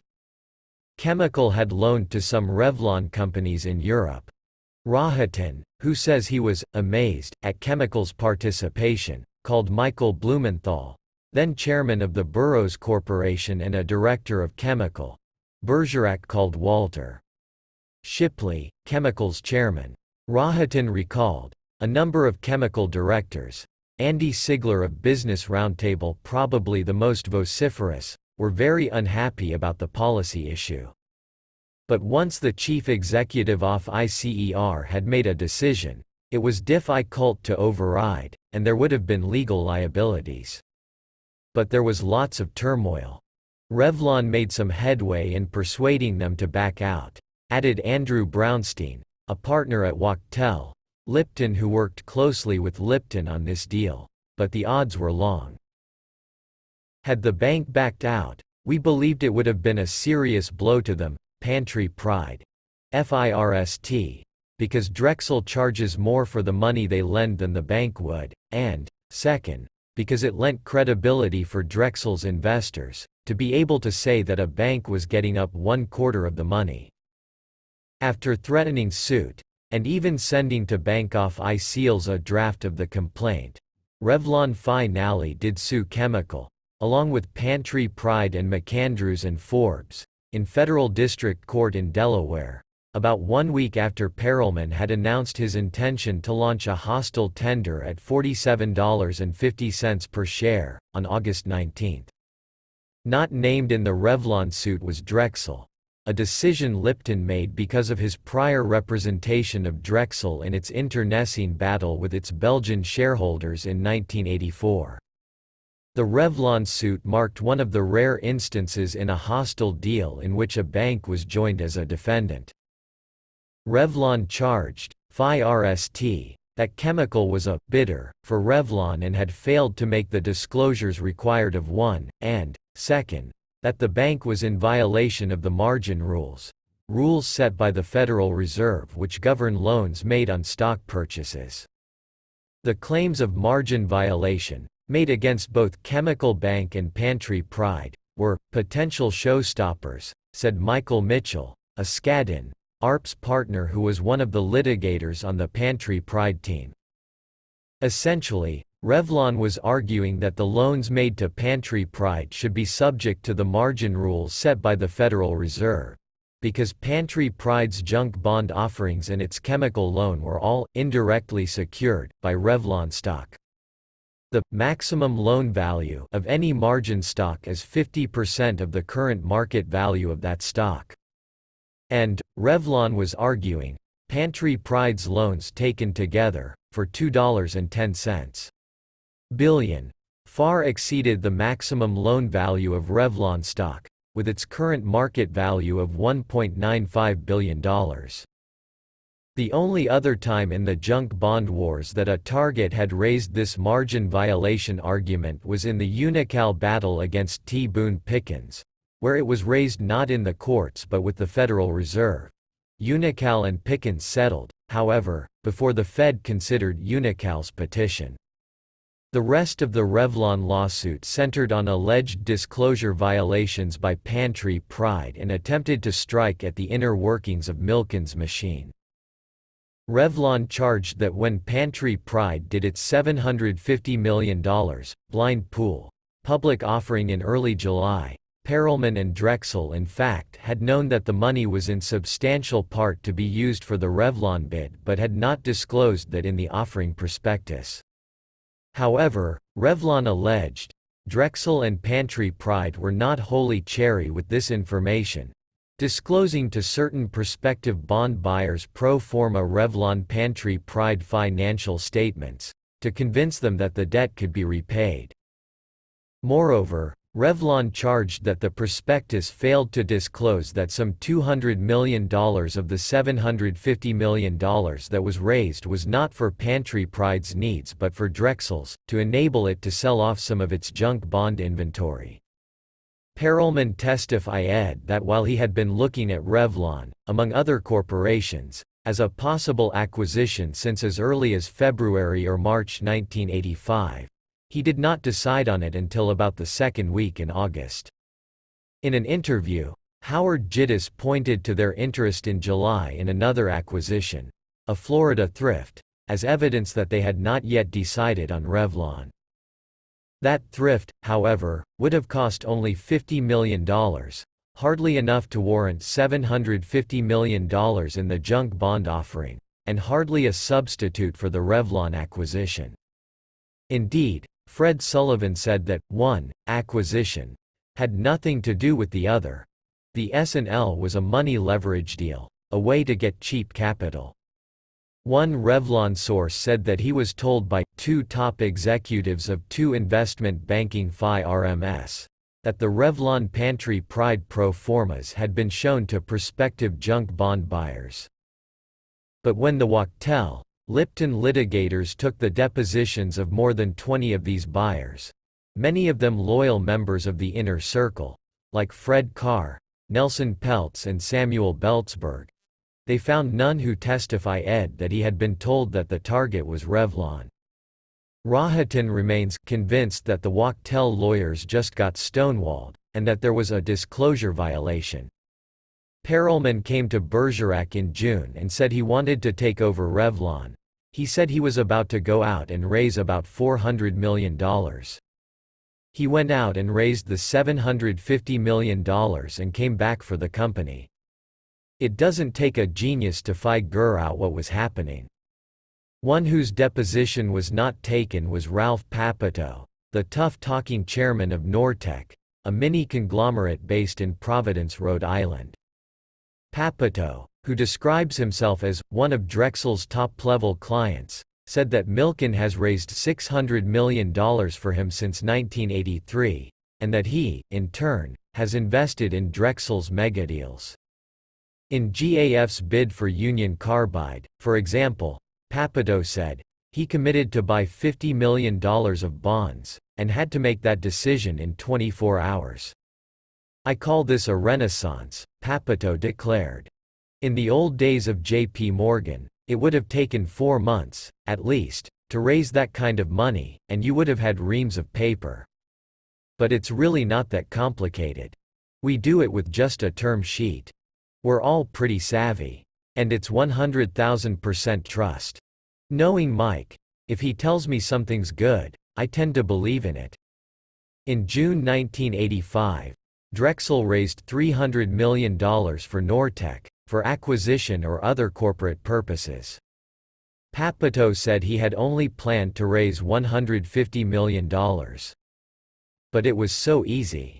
It was sold in 2 days.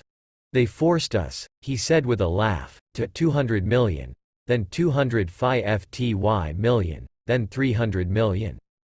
They wanted us to go to $500 million, but I said no.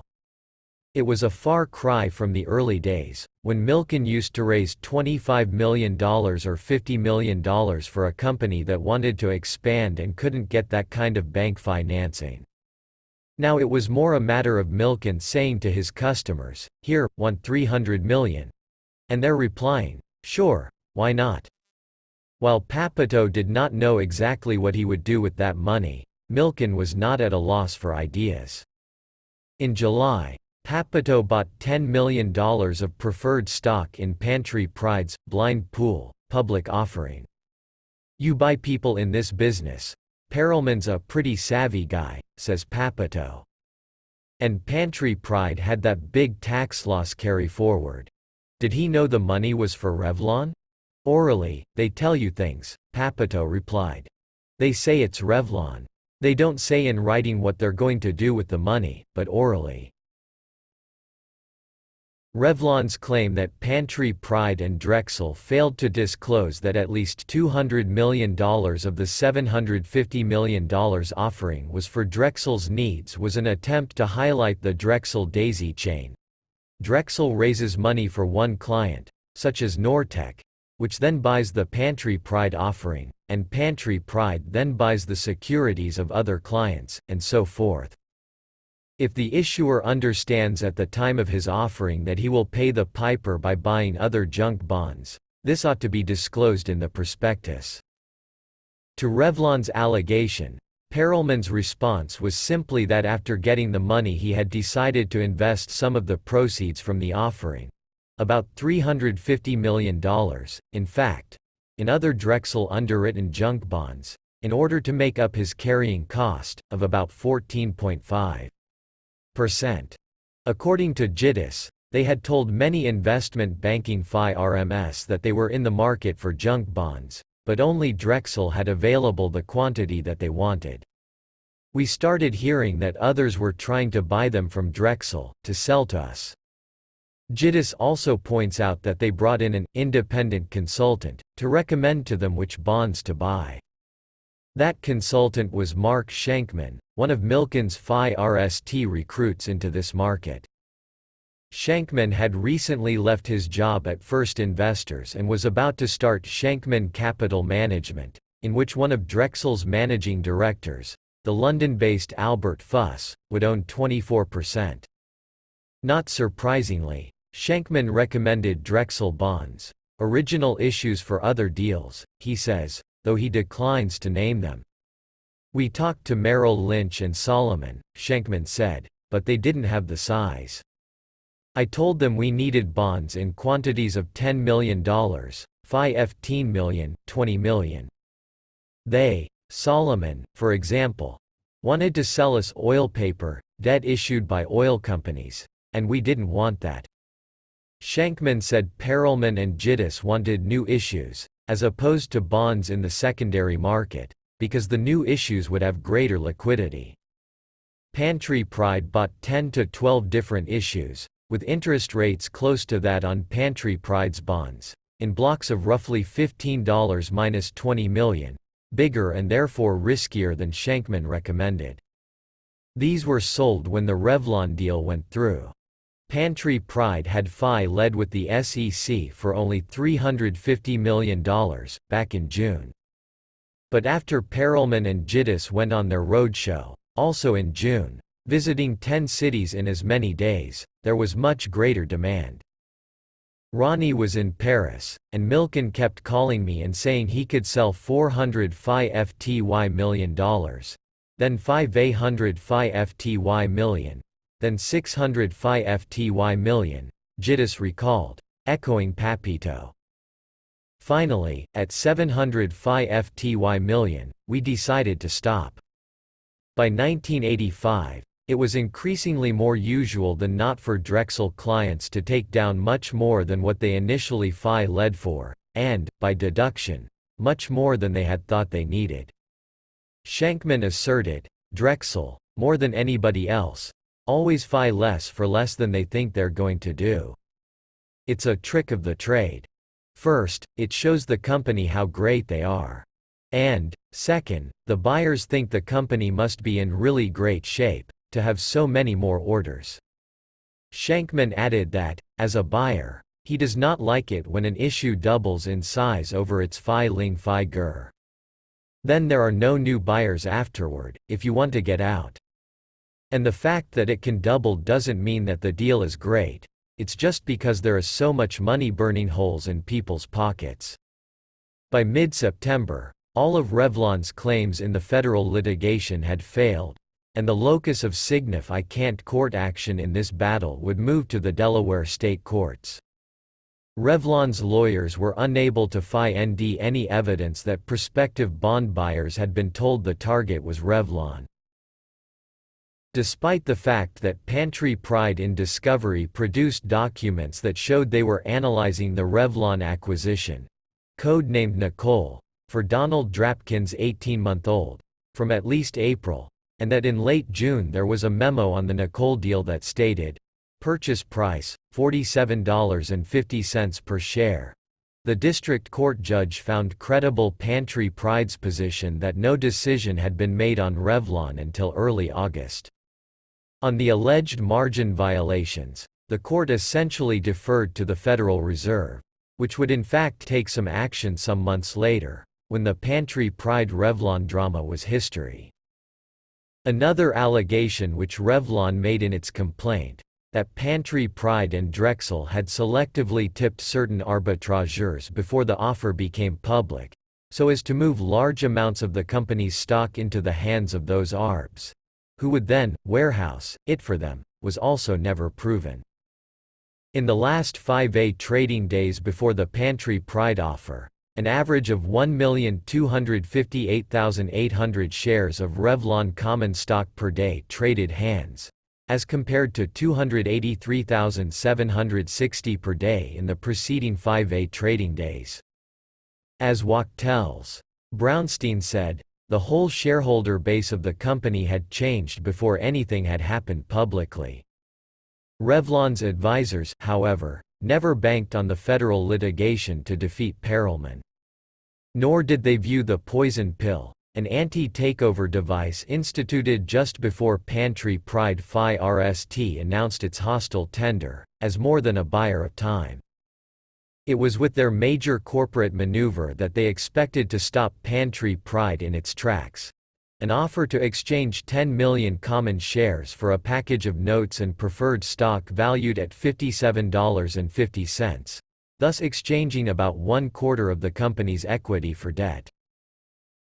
After the buyback was announced on August 26, Bergerac reportedly summoned a group of company executives into the large conference room opposite his ICE on the 39th floor of the General Motors building and, gesturing to a sword that hung on the wall, according to a member of the Pantry Pride team, declared jubilantly, "We have just cut off Perelman's balls and nailed them to the wall." This battle was laced with tales of such machismo. Perelman recalled that, just prior to Revlon's announcing the buyback, Rifkind had set up a meeting between him, Bergerac and Lehman in Rifkin's ICE. They saw the meeting as my looking for a graceful way to exit. I saw it as their looking for a graceful way to go along. I'll never forget it. Bergerac looked at me and said, "I am not afraid of this. I am a big game hunter. I sit there and a tiger charges me, and when it gets to 10 feet from me I shoot it between the eyes." I said, "Then you shouldn't be afraid of a tender offer." Bergerac was, indeed, confident that he would prevail, and his confidence sprang from his advisors. They all were totally convinced that if we did the exchange, Perelman would be finished, Bergerac said later. In addition to turning 1/4 of the company's equity into debt, the exchange offer contained covenants which, among other things, precluded most asset sales and the incurring of other indebtedness, which any Pantry Pride deal would require. These covenants, however, could be waived by the directors. The rest of the watching world seemed to agree with Bergerac and his optimistic advisors. 2 articles appeared in the business section of the New York Times 2 days after the exchange offer was announced. A victory by Revlon seen near, in which Revlon's buyback was likened to CBS's recent successful buyback, which had thwarted Ted Turner, and Pantry Pride chairman pursues elusive quest, in which Perelman was portrayed as tilting at windmills, an almost sure loser. According to one source, depression set in at Morgan Stanley. People were going around the firm saying this hostile tender was not the firm's idea, that Gleacher had given assurances at the start that it would be friendly. Eric was being put in a pretty unpleasant position.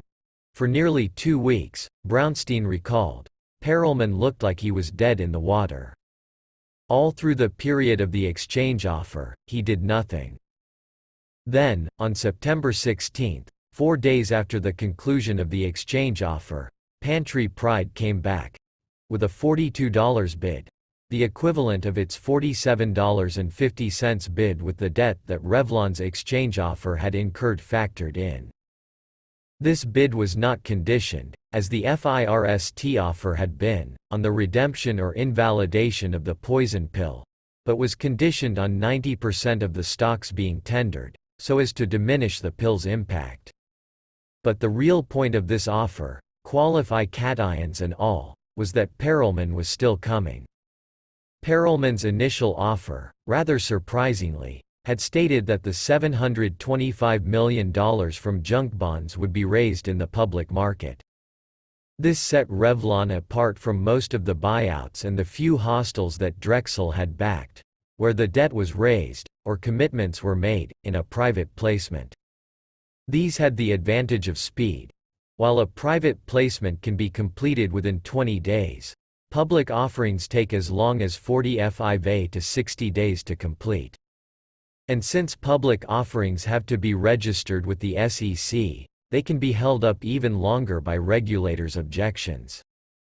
But Milken's private placement distribution system was heavily stocked at this point. Some speculated, too, that Milken wanted to show the world the scope of his powers, show that even in a hostile deal the public capital markets would lend themselves to his instrumentation. It would have been a feather in his cap to raise the money for a hostile deal in a public offering. It would have been a phi RST, declared Stuart Shapiro of Skadden, Arps. A few of the Pantry Pride lawyers, however, had been unhappy about the initial plan to raise the money publicly, believing it far too slow and unwieldy a process. Now, in Perelman's revised offer, Milken had switched from public to private placement. It seemed to signal that the deal would be done expeditiously.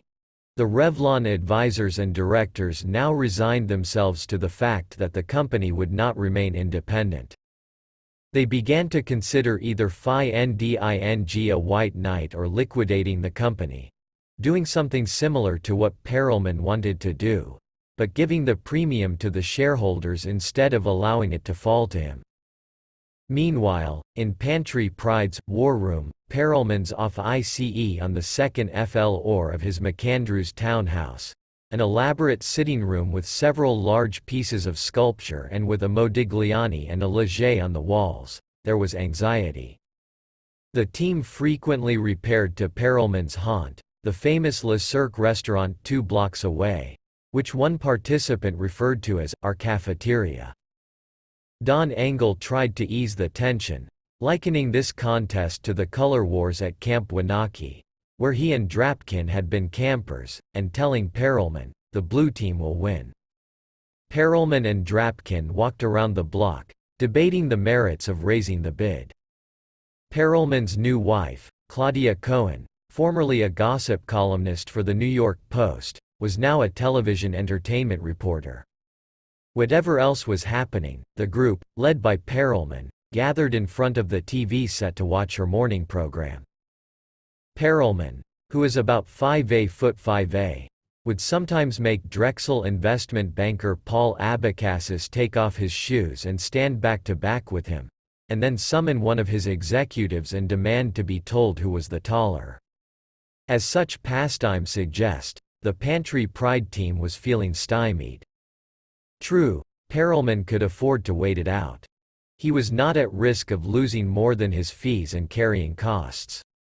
He had not purchased stock, in large part because of the Delaware State Supreme Court's decision in Unocal, which had validated that company's discriminatory offer to buy back stock from everyone but Pickens. But Perelman had conditioned his new tender offer upon 90% of the shares being tendered. And 90% seemed like a lot to expect. We spent days yelling at each other about what would happen, said one lawyer. Revlon could, of course, have played chicken and simply let Perelman try to get his 90%, but Revlon's advisors felt that the risk of his succeeding, and thereby getting the company at $42 a share, was too great. Or Perelman might raise enough money to take over just 51%, in which case the shareholders in the back end would be hurt. There were any number of disastrous scenarios. The problem with Revlon's finding a white knight, on the other hand, was that no company wanted to take the polyglot Revlon whole, and no one wanted the cosmetics business, which had been in the doldrums for a few years. Several days after Perelman made his $42 offer, a little-known private investment partnership that specializes in leveraged buyouts, Adler and Shakin, appeared as a buyer for the beauty business that no one other than Perelman wanted, at a price that ultimately reached a staggering $900 million. Adler and Shakin's entrance galvanized the situation. Now the leveraged buyout firm of Forstmann Little emerged as a buyer for the rest of Revlon. Peter Jacquith, with whom Bergerac had explored the possibility of a management buyout of Revlon a year earlier when Jacquith was at Lazard, had moved to Forstmann Little and was eager to revive the old plan. Within the next 10 days or so, a deal was hammered out in which Adler and Shakin, in a transaction that stood independent of the rest, would buy cosmetics. Forstmann Little, joined by Bergerac and other members of management, would then acquire the rest of Revlon for about $1.40 billion, giving the shareholders $56 a share, selling off a division to American Home Products and keeping the healthcare business. While this deal was being negotiated, however, Pantry Pride was neither oblivious nor idle. The Revlon directors were kept apprised of the negotiations, and, it seemed, so was Pantry Pride. Many of the participants on the Revlon Forstmann Little side were FIRMLY convinced that there was at least one channel from the board of directors to the other side. Wherever the leaks to Pantry Pride came from, they were constant and handicapping for Revlon. "I have never been in a deal where there were leaks like this," asserted Loomis of Lazard. "The transmission of information was immediate. And it reached the point where the people we were negotiating with didn't trust some of us, so they wanted to talk to some of us and not others, and felt they had to restrict their conversations generally." For example, when Forstmann Little finally made its bid at the October 3 board meeting, they didn't tell any of us they were at FTY $6 a share until 1 hour before the meeting. Pantry Pride, meanwhile, cognizant of the deal that was in the works, was desperately trying to entice Bergerac. Don Engel enlisted Harold Janine, Bergerac's old boss at ITT, to pay Bergerac a visit.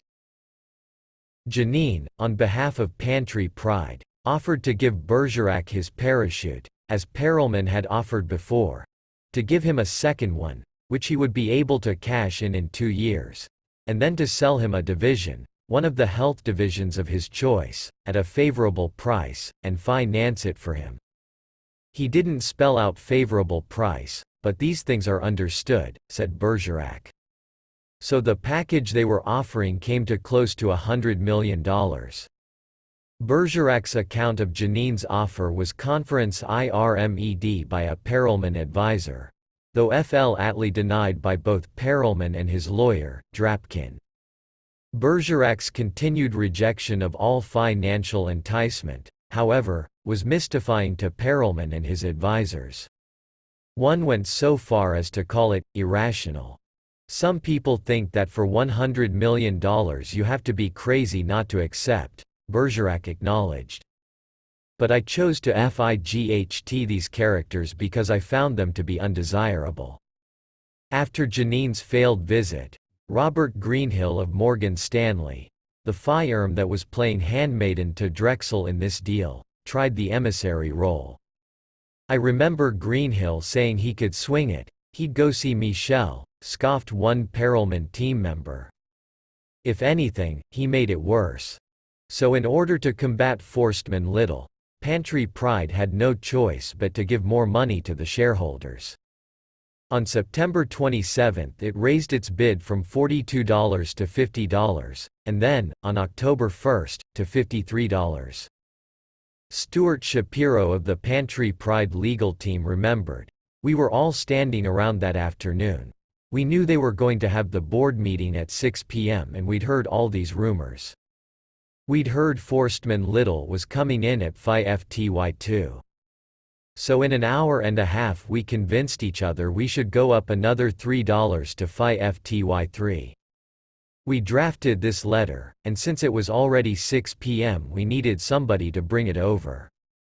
We decided that it should be Dennis Levine. It's hard to get into the Revlon building at night, and Dennis is so ingenious we figured he'd find a way. So we told him he was the messenger. He was mortified. We put him in a Rolls Royce to make him feel better. And he got it to them."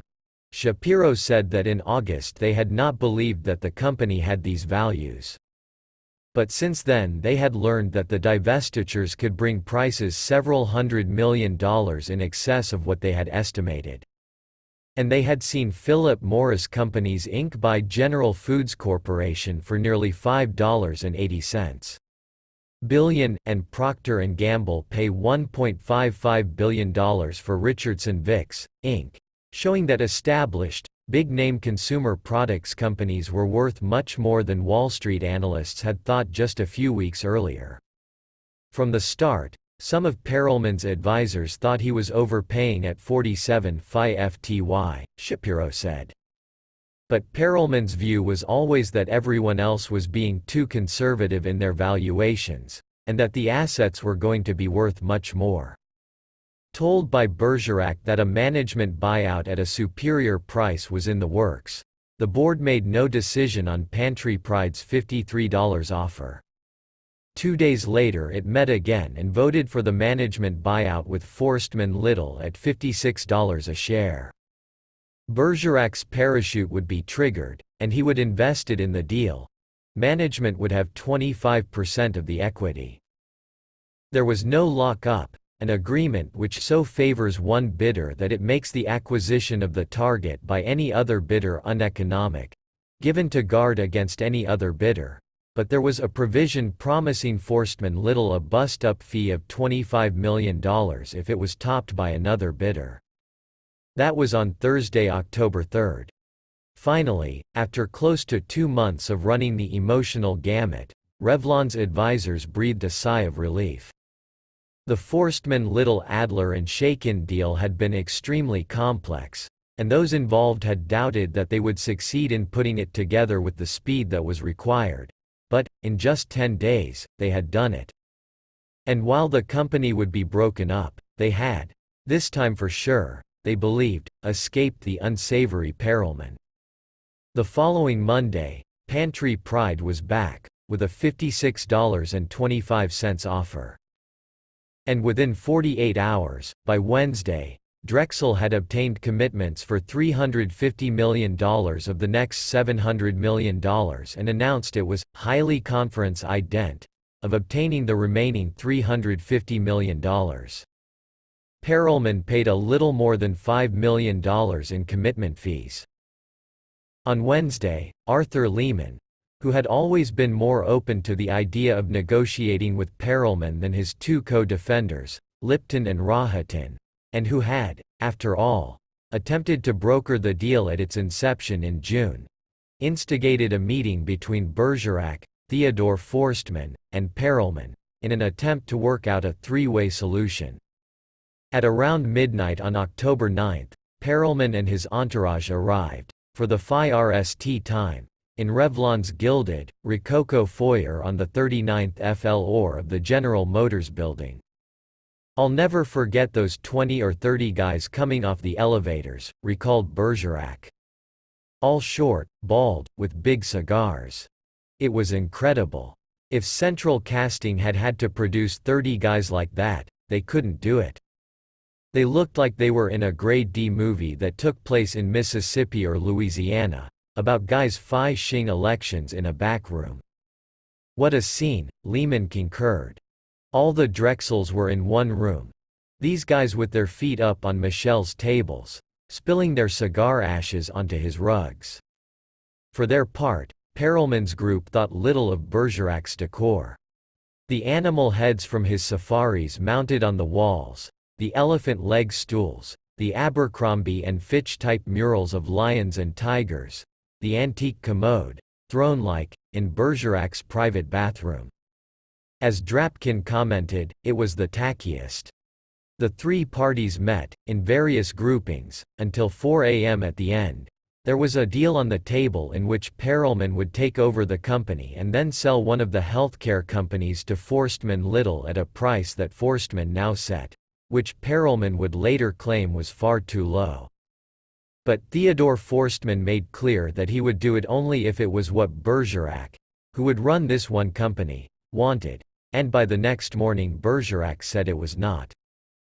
What did emerge from the meeting, and what made the biggest impression on Perelman's adversaries, was this. Perelman declared that, since Forstmann had had access to the Revlon numbers and he had not, he would simply use Forstmann Little as a stalking horse. Whatever they bid he would raise by 25 cents. He had done so already when he went to $56.25.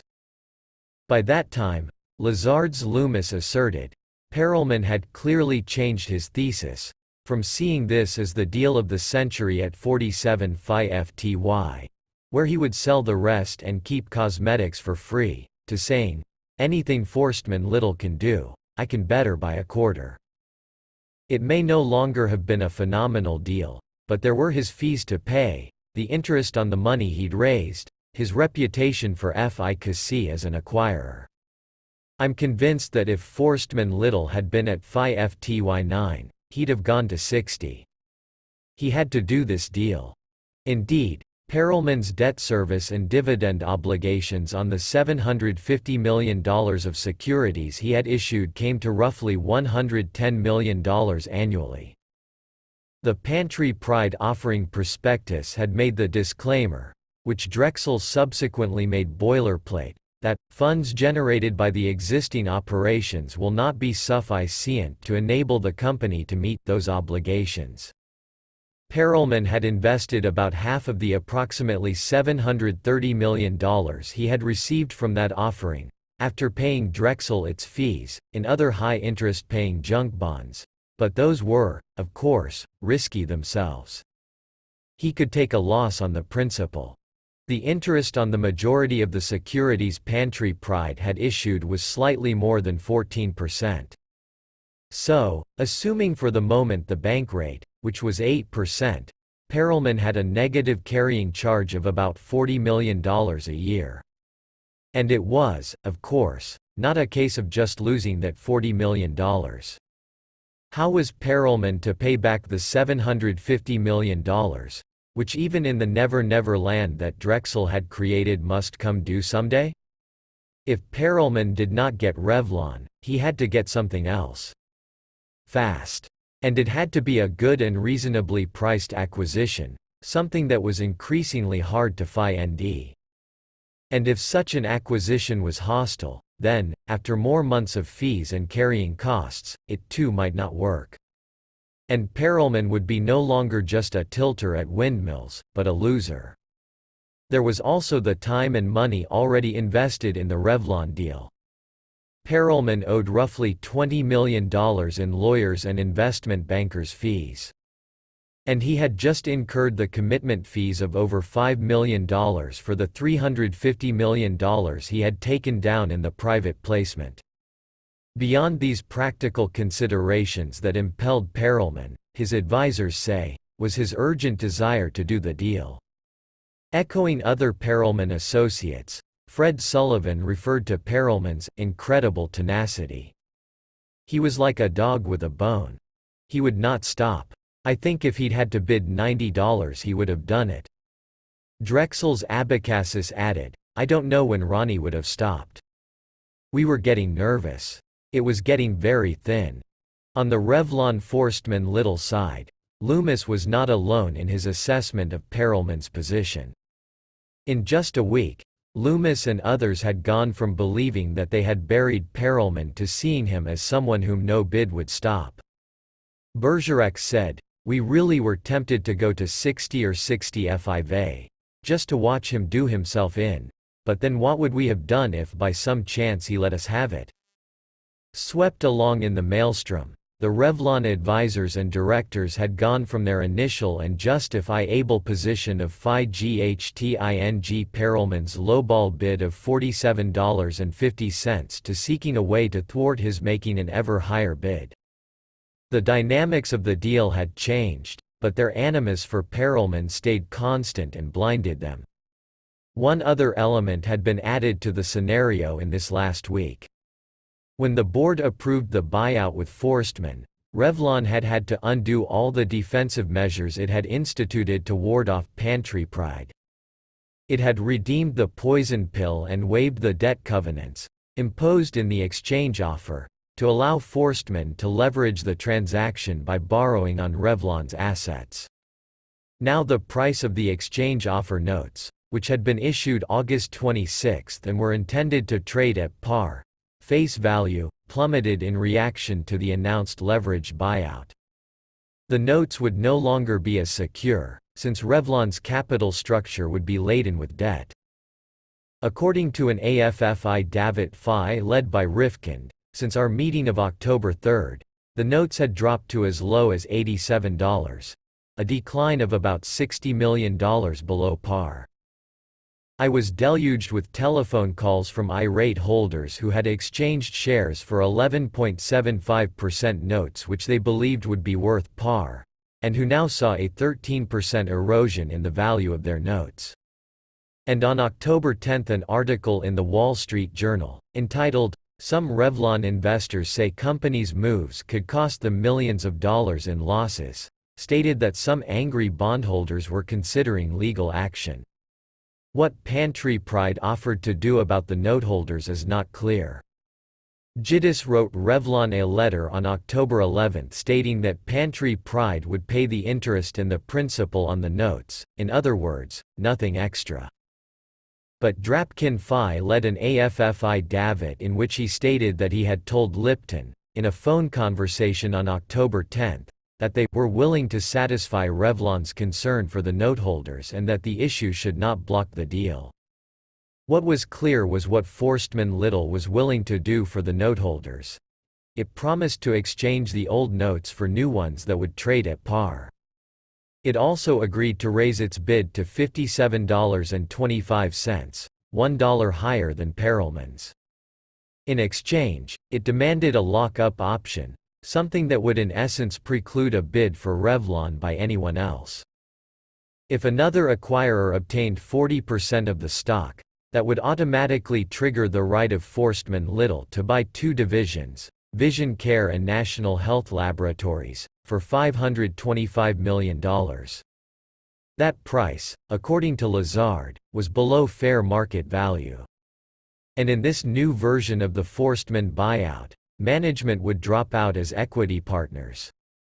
Lipton and Lehman both advised Bergerac that, with the lock-up option given to Forstmann, he was placed in a position of intolerable conference LICT. On October 12, after Drapkin had made repeated unsuccessful attempts to reach Revlon advisors by telephone the previous day in order to reopen negotiations, the Revlon board approved the new, revised Forstmann Little deal, with the essential lockups. These were essential not just to Forstmann Little, which wanted to halt the dance with the inexhaustible Perelman, but to the Revlon board and its advisors, who wanted the same thing. As the board minutes, which, in line with Lipton's regular policy, were taken in elaborate detail, say, the effect of the lock-up option, Mr. Lipton stated, was to deter a bid at a higher price than $57.25. At the decisive meeting, Forstmann addressed the board. He made it plain that he and the Revlon directors had united to defeat a common enemy, the worst sort of parvenu. Mr. Forstmann noted that before this transaction had begun he had never heard of Ronald Perelman, say the minutes. He stated that Mr. Perelman had proposed to Mr. Forstmann that they chop up the company between them. Mr. Forstmann stated that in Mr. Perelman's proposals the word employees was never in his mouth. A director inquired of Mr. Forstmann what his ultimate point of dispute with Pantry Pride preventing an agreement was. Mr. Forstmann stated that basically the chemistry just wasn't right. He stated that he had not entered into this transaction in order to make a deal with Mr. Perelman. Mr. Forstmann stated that he was interested in the transaction not only for the professor IT he could make but for other reasons as well, and that the other reasons would be violated if he had entered into a deal with Pantry Pride. Within 2 weeks of Revlon's having granted Forstmann Little the lockups, they were undone by Justice Joseph Walsh of the Delaware Chancery Court. The disclosure and margin requirements, whose alleged violation was the subject of the earlier litigation, were federal laws. But the issue that the battle now hinged upon, whether the Revlon board had failed in its fiduciary duty to shareholders by granting the lockups, was a question of state law. The court found that the Revlon board had indeed failed in its fiduciary duty to shareholders, having breached the duty of loyalty. While it found the Revlon board's early defensive measures, the poison pill and the exchange offer, appropriate, it opined that once it became clear that there would be a breakup of the company, the director's role changed from one trying to thwart a hostile acquirer to an auctioneer attempting to secure the highest price for the pieces of the Revlon enterprise. At that point, the court was saying, the board should have been essentially blind, or indifferent, to the identity of the bidders. Instead, it acted out of favoritism, seeming to want Forstmann Little in the picture at all costs. The reason for this, the court decided, appeared to be the directors' concern over their personal liability to the noteholders, but their sole responsibility as directors was not to the noteholders but to the shareholders. And it was their self-interest, the court found, that led them to make the concessions to Forstmann Little that excluded Pantry Pride. The directors had not contented themselves with giving Forstmann Little the lockups, but had further maneuvered to, in effect, lock up the lockups. The court mentioned that Revlon, after the final board meeting, had transferred into escrow the assets of the two divisions which were part of the lock-up agreement, and that the court, in response to a protest from Pantry Pride, had issued an order prohibiting any further transfer of assets until the pending motion had been decided. In Joe Flom's view, that transfer of assets was their biggest mistake. It colored the whole proceeding. On Thursday, 2 days before the final Revlon board meeting which Forstmann had addressed, Justice Walsh had seen lawyers for Revlon and Pantry Pride in his chambers. The Pantry Pride lawyers were pressing for an expedited hearing on their motion for a preliminary injunction to stop the Revlon-Forstmann leveraged buyout, which the Revlon board had voted to accept, and the Revlon lawyers said there was no reason the hearing could not be held after the weekend, during the following week, since no action was planned.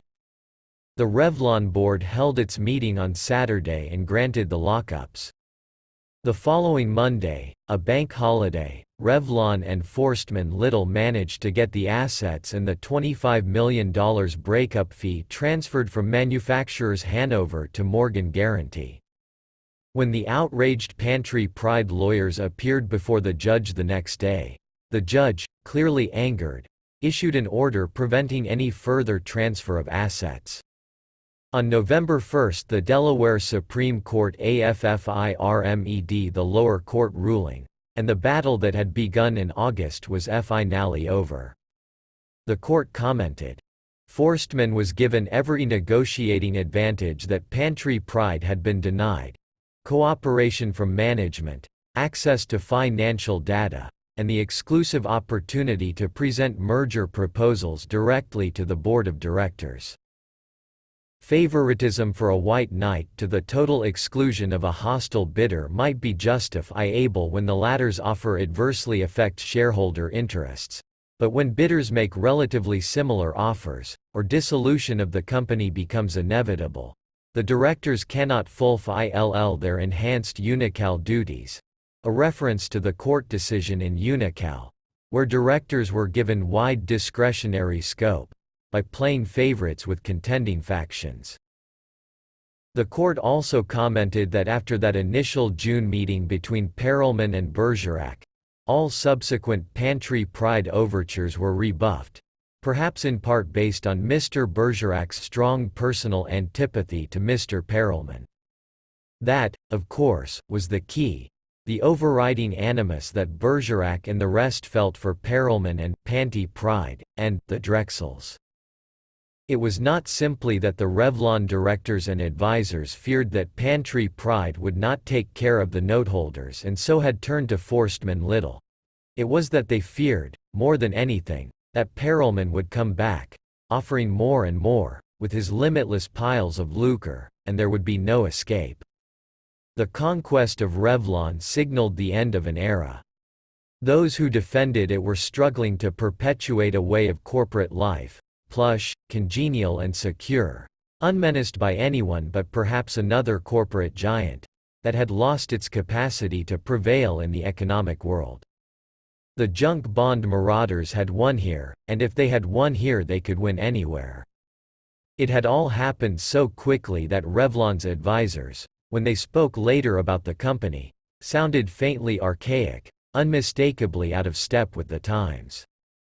Milken had not single-handedly created a new age, but he had done more to shape it than any other individual. Months later Rifkind returned to the McAndrews and Forbes board, but he did not rejoin Revlon's newly constituted board. "I'd been a Revlon director since the Phi FTIES," Rifkind mused. "I had watched Revson build the company. The board was like a family. We'd known each other for years. It was collegial." Rifkind gazed out his off-ICE window toward the dome of St. Bartholomew's Church on Park Avenue. "If somebody could prove to you that the bricks of that cathedral could fetch a higher price in the market, would you dismantle it?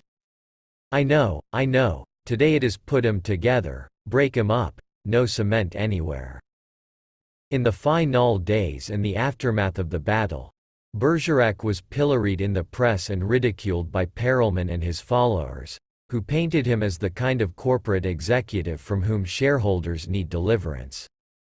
When Perelman was asked by a New York Times reporter about Bergerac's claim that he had offered to improve Bergerac's lifestyle, he responded, "I don't think that could ever be improved upon." With his enormous parachute and his elegant, European lifestyle, much of it supported by company perks, Bergerac had made an easy target. From the time the Forstmann Little management buyout was announced, he had received a working over in the press. At the outset of the battle he had announced that Revlon was worth $65 a share, and he had derided Perelman as a bust-up artist. Then he helped to engineer, with his roughly $35 million severance package, his own bust-up of the company, at a price that was $9 below what he had Phi RST said the company was worth. For this, Bergerac was portrayed as a self-interested hypocrite. But what this attack ignores is that $56 was a good price for the company, and that Bergerac had fought hard to bring it up from Perelman's $47.50, and then $42, when he factored in the cost of Revlon's exchange offer. He had done well for his shareholders. It is true that he was attempting to do the very thing he had accused Perelman of, busting up the company. But there was no white knight to take the company whole. Was Bergerac to do nothing and let Perelman bust it up for $53? In his own bust-up, he would have been able to take care of his people, something his advisors concur was a foremost concern throughout this battle. Had Bergerac been solely self-interested, he could have accepted Perelman's lavish inducements. Of his defeat Bergerac said, "It was a terrible experience. I would hope to never go through something like that again. At the final board meeting, people were bawling, I cried. You must understand, people had a love for this company. It was like a woman's being raped. Revlon was a public company. It did not belong to Bergerac or to the others on the board who wept for it. But shareholder ownership is an abstraction, compared to the tangible reality of a company, its directors, its employees who come to work every day, its customers and its community. It is the dislocation or destruction of that tangible reality that makes hostile takeovers so fraught with emotion." Felix Rahotin contrasted Revlon, which he calls his virginal experience in defending against a bust-up, junk bond raid, with other hostile raids in which he has been a defender. People on the other side are usually a company interested in a product, in business strategy, and the emphasis is on how do you put two companies together and make them grow. Where do we go from here to make them bigger and better? Here the overriding issue was, what can we sell for how much, to be left with a small piece for nothing, or virtually nothing. On the other side was a group of people tearing at a carcass, a group of people interested in numbers on pieces of paper, and nothing having to do with people, customers, quality, is this good, bad, or indifferent. This world had changed. And it had not changed for the better. It was not simply a matter of the old members of the club not liking the style of these shrewd, dollars and cents driven parvenus, who had started their own club and were now running things, though that, certainly, was a part of it. It was also that these newcomers, in their desperation to break in, seemed to FL out not only social values, but the law. Revlon's defenders had alleged and then failed to prove violations of the law, but they remained convinced that it was true. As one participant declared, in the 70s, among the people I dealt with, there were some I liked and some I detested, but they were all